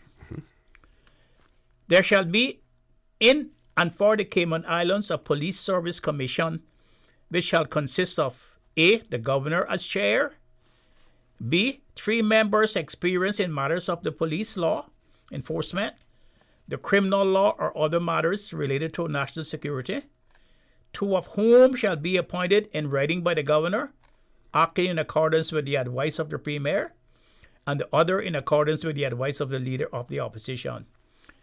And C, 2 members with the qualifications described in paragraph B, appointed in writing by the governor, acting after consultation with the premier and the leader of the opposition. And 2, no person shall be qualified to be appointed as member of the Police Service Commission if he or she is a member of or a candidate for election to the Parliament. The officer of a member of the Police Service Commission other than the governor shall become vacant, A, at the expiration of 5 years, so the tenure is 5 years, from the date of his or her appointment, or such earlier time as may be specified in the instrument by which he or she was appointed. B, if he or she resigns the office by writing under his or her hand, addressed to and received by the governor. And C, if he or she becomes a member of or a candidate for election to the Parliament. Or D, the governor acted in his or her discretion directs that he or she shall be removed from the office for inability to discharge the functions of that office, whether arising from infirmity of body or mind or any other cause, or for misbehavior. And if the office of a member of the Police Service Commission other than the governor is vacant, or a member is for any reason unable to perform the functions of his or her office, the governor acting in the manner prescribed by Section 1 for the appointment of that member may appoint a person who is qualified for appointment to a member of the commission to act as a member of the commission, and any person so appointed shall, subject to subsection 3, continue to act until he or she is notified by the governor, acted in his or her discretion, that the circumstances giving rise to the appointment have ceased to exist. No business shall be transacted by any meeting of the Police Service Commission if there are less than 4 members of the commission apart from the governor. So that's the quorum. Any question proposed for discussion at any meeting of the Police Service Commission shall be determined by a majority of the votes in of the members present and voting. And if on any question the votes are equally divided, the chair shall have and exercise such a casting vote. And the Police Service Commission shall be served by a secretariat, the members of which shall be public servants, officers. And subject to this Constitution, in exercise of its functions, the Police Service Commission shall not be subject to the direction or control of any other persons or authority. That's the first part. Okay, I'm going to ask you to pause there for a second. Yes. We have a caller who has rejoined us, so Yes. we're going to try to take him before we jump to the next commercial break. Caller, welcome back. It didn't hold on. Okay, go ahead, Doc. Continue And then power to appoint to office in the police force. Mm-hmm. Section 58B. Power to make appointments to offices in the police force and to remove and to exercise disciplinary control over persons holding or acting in such offices shall vest in the governor, acting in accordance with the advice of the Public Service Commission. But the governor, acting in his or her discretion, may act otherwise than in accordance with that advice if he or she determines that compliance with the advice would prejudice Her Majesty's services. Okay. I believe the caller is still with us. Caller, good morning. Welcome back. Yeah, good morning. Sorry I didn't hear you. Sure.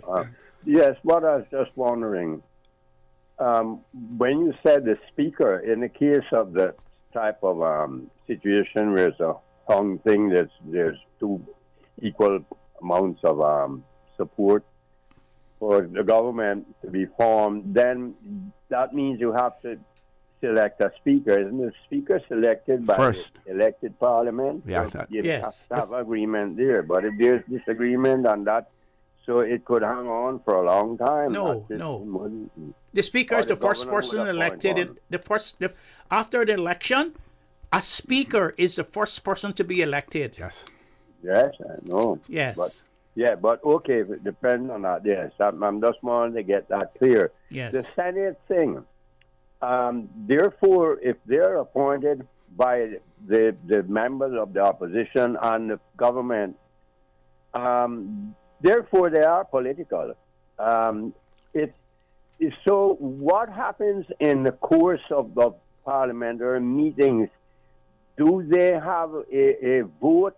If it comes to a point where they outnumber the parliament elected members, what happens in a case like that? The parliament is supreme. Is that how it is? Are you talking about if you have two chambers? The two chambers. Well, and I should also add that you have members that are appointed by the leader of the opposition, members appointed by the premier, but you also have members that are appointed by either the Governor General or in our case it would probably be the governor as well. So you would have those independent members, but they would sit in a completely separate chamber. The only time that they would, I believe, sit in Parliament would be if they're a minister of government.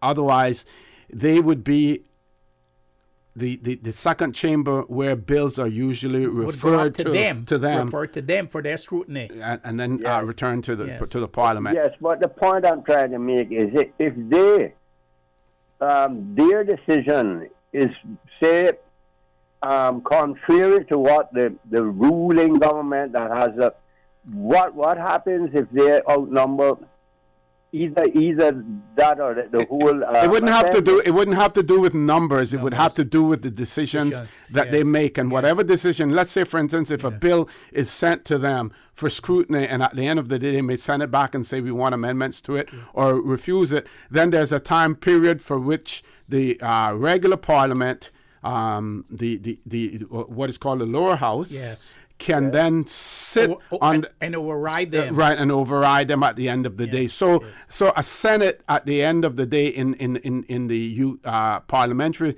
system of government, British parliamentary system of government, would not be able at the end of the day to tie the hands of the elected members of the Legislative Assembly. They won't be able to tie the hands, no. That they wouldn't be able to tie their hands. I agree that we should have it.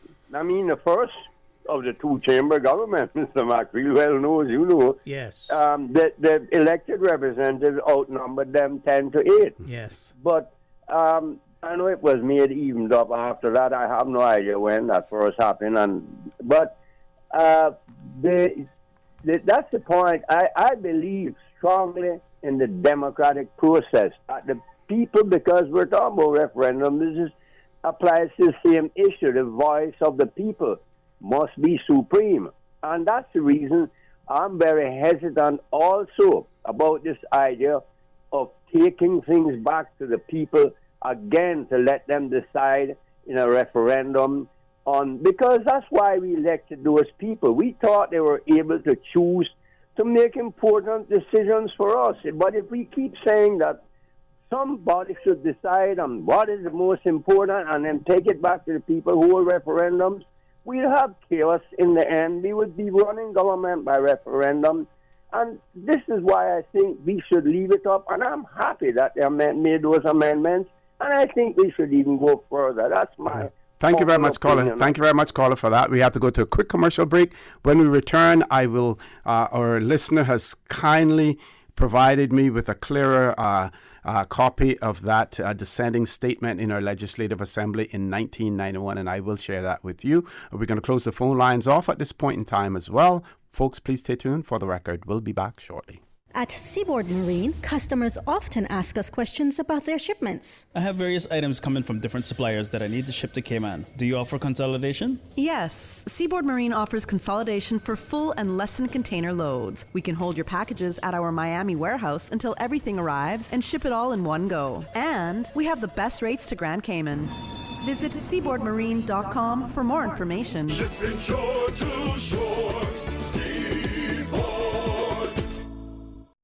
So far, more than 175 Cayman parrot owners have registered their birds with the Department of Environment. That's good, but we know it's not all of them. You have until February 29th to sign up to register your parrot. Unregistered Cayman parrots found in captivity after that will be considered illegal. Remember, registration allows you to legally keep your bird. We don't want to take away anyone's pet. So do what's right. Register your Cayman parrot and help us protect our national bird. For more information, contact the Department of Environment.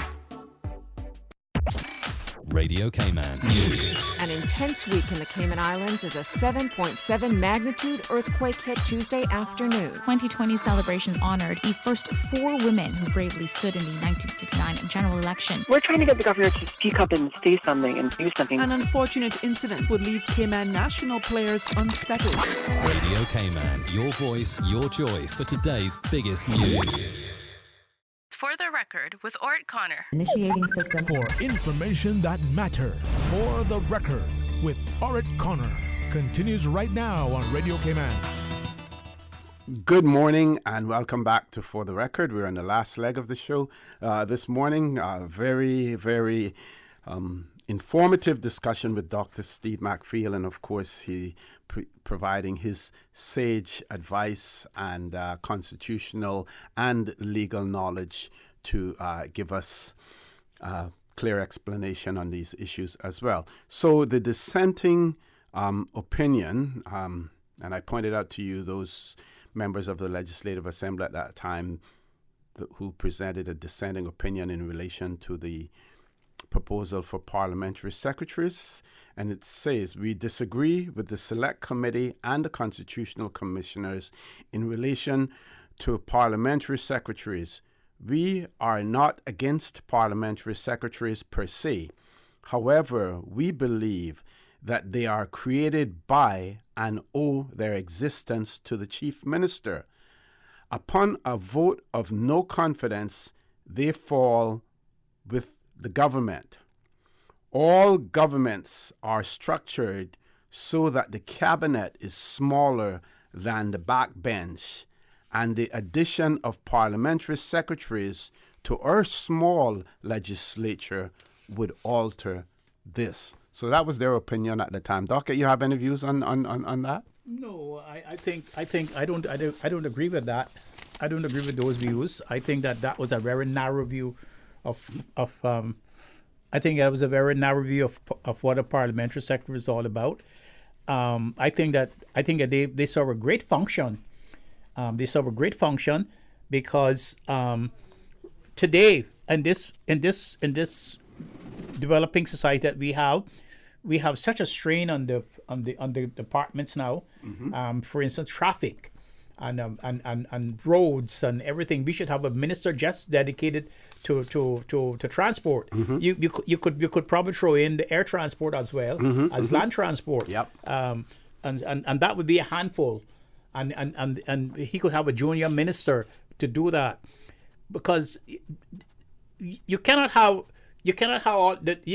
this modern system this modern society. You cannot have this modern society, and don't expect that you have to pay for it, put money out for it. It's that old. This view was an old view, and I am so happy that Mr. Bush, the Honorable Mr. Bush, has changed his view since that time, and now changed his view since that time, and now has come around to say that they're very important. Junior ministers or parliamentary secretaries are very important to the democratic system that we enjoy. I mean, God forbid, but do we wait until one of our ministers ends up falling sick or dropping down on the job because of this tremendous pressures that they're under with so many responsibilities before we consider adding, we've added one more minister, but getting that additional help that they need because of the responsibilities that are there. Again, I believe that there's a strong case for the increase in our legislative assembly, either increasing the numbers in terms of the membership or the addition of a second chamber to our legislative assembly, one or the other. Yes, and let's put. I'll put it this way also. In this world today, where you have civil servants now who are political, they belong to. They were not act that out in on the platform or in there, but they belong to different political parties. Sometimes they'll carry out the minister's policy, or sometimes they refuse to carry out the minister's policy. And therefore, you need these kind of junior ministers, these kind of people who are loyal to the minister, who are loyal to what the minister wants to do in between the civil servants to see that he gets it done.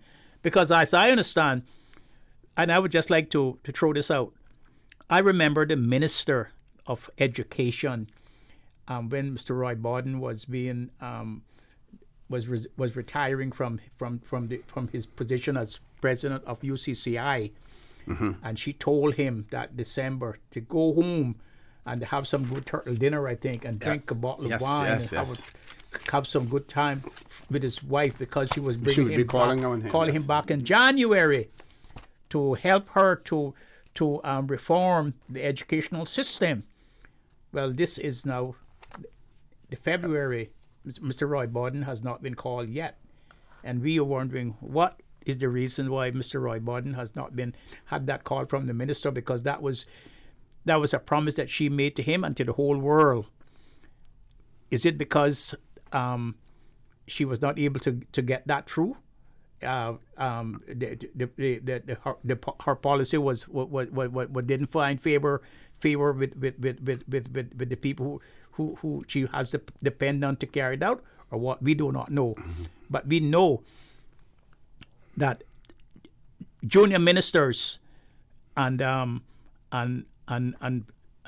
parliamentary secretaries are the answer to some of these problems. That brings me to a point of a junior minister that I knew that lived Caymanian, that he worked in Ottawa as a junior minister. He was an economist, and he was Hunter. His name was Jimmy Hunter, and I remember he had something like 100 and something people that was in his portfolio that he was in charge of, and he worked with the federal government in Ottawa as an economist.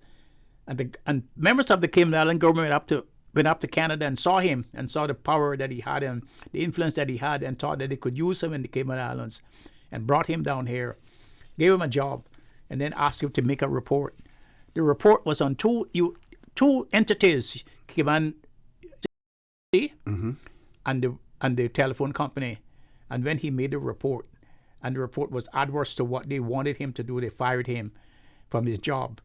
And he died broken heart after broken heart. He could not believe that he had left such position in Canada to come here to Cayman Islands, and that's what's happened to him. Wow. That's what we do to our own sometimes. So I'll leave you with that. One of our listeners has written and said, "Good morning, Mr. Connor and Dr. McPhail. In relation to Dr. McPhail's statement regarding Section 44 of the Constitution in relation to hiring of non-Caymanians falling squarely within the remit of the Cabinet, I would like to add, amen, amen, amen."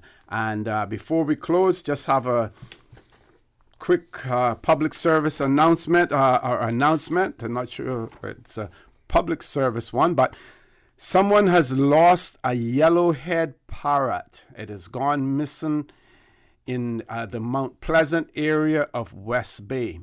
The parrot is friendly, it is tame, and the family has had him in their care for 30 years. So if you have seen a yellowhead parrot, please call 517-9408. 517-9408. Please call them. A yellowhead parrot, very tame and friendly. If you find that parrot, don't ask for a reward for it. Just take it back to the owner. Contact them, call them 517-9408. Doc, I want to thank you very much again. And of course, we haven't gotten through all of it because we still need to continue. Yes. And hopefully we'll be able to do that next week as well. Folks, I want to thank you for allowing Radio Cayman, and by extension For the Record, into your homes, into your vehicles as you traverse the busy roads of the Cayman Islands, into your places of work, whether it be an office cubicle or if you're working in the outdoors. I also want to remind you that we are our brothers and our sisters keepers. There is always someone out there who's less fortunate than we are, and I ask you to extend a helping hand to them. If you can't do that, then I suggest you donate to a worthy charity, because we always want to consider those who need, not necessarily those who want or even those who crave. I say to you, have a great day. Continue to support your radio station, Radio Cayman. Join Sterling, Dwayne Ebanks at 12:15 for Talk Today. And as usual, we ask the good Lord to bless these three beautiful, wonderful Cayman Islands. For the Record is brought to you by Vamped Motors, the only authorized Ford and Toyota dealership serving the Cayman Islands. Cayman Pharmacy Group, with a location in West Bay and professional pharmacy at CTMH Doctors Hospital. The Cayman Pharmacy Group has a location for you just around the corner. Seaboard Marine, with over 35 shipping ports, find your shipping solution by calling 949-4977 or visit seaboardmarine.com for competitive rates. Today's biggest news. Radio Cayman. It's only two species that we have, on Island. Generations present. Your voice, your choice. For today's biggest news. Access. Local, regional, international. This is headlines from Radio Cayman's newsroom team. Today's biggest news. This morning, students and staff of Cayman Academy School marched from Cayman Academy to the Cayman Islands Cancer Society in support of alleviating the financial stress brought to bear on patients and family members with cancer and Alzheimer's.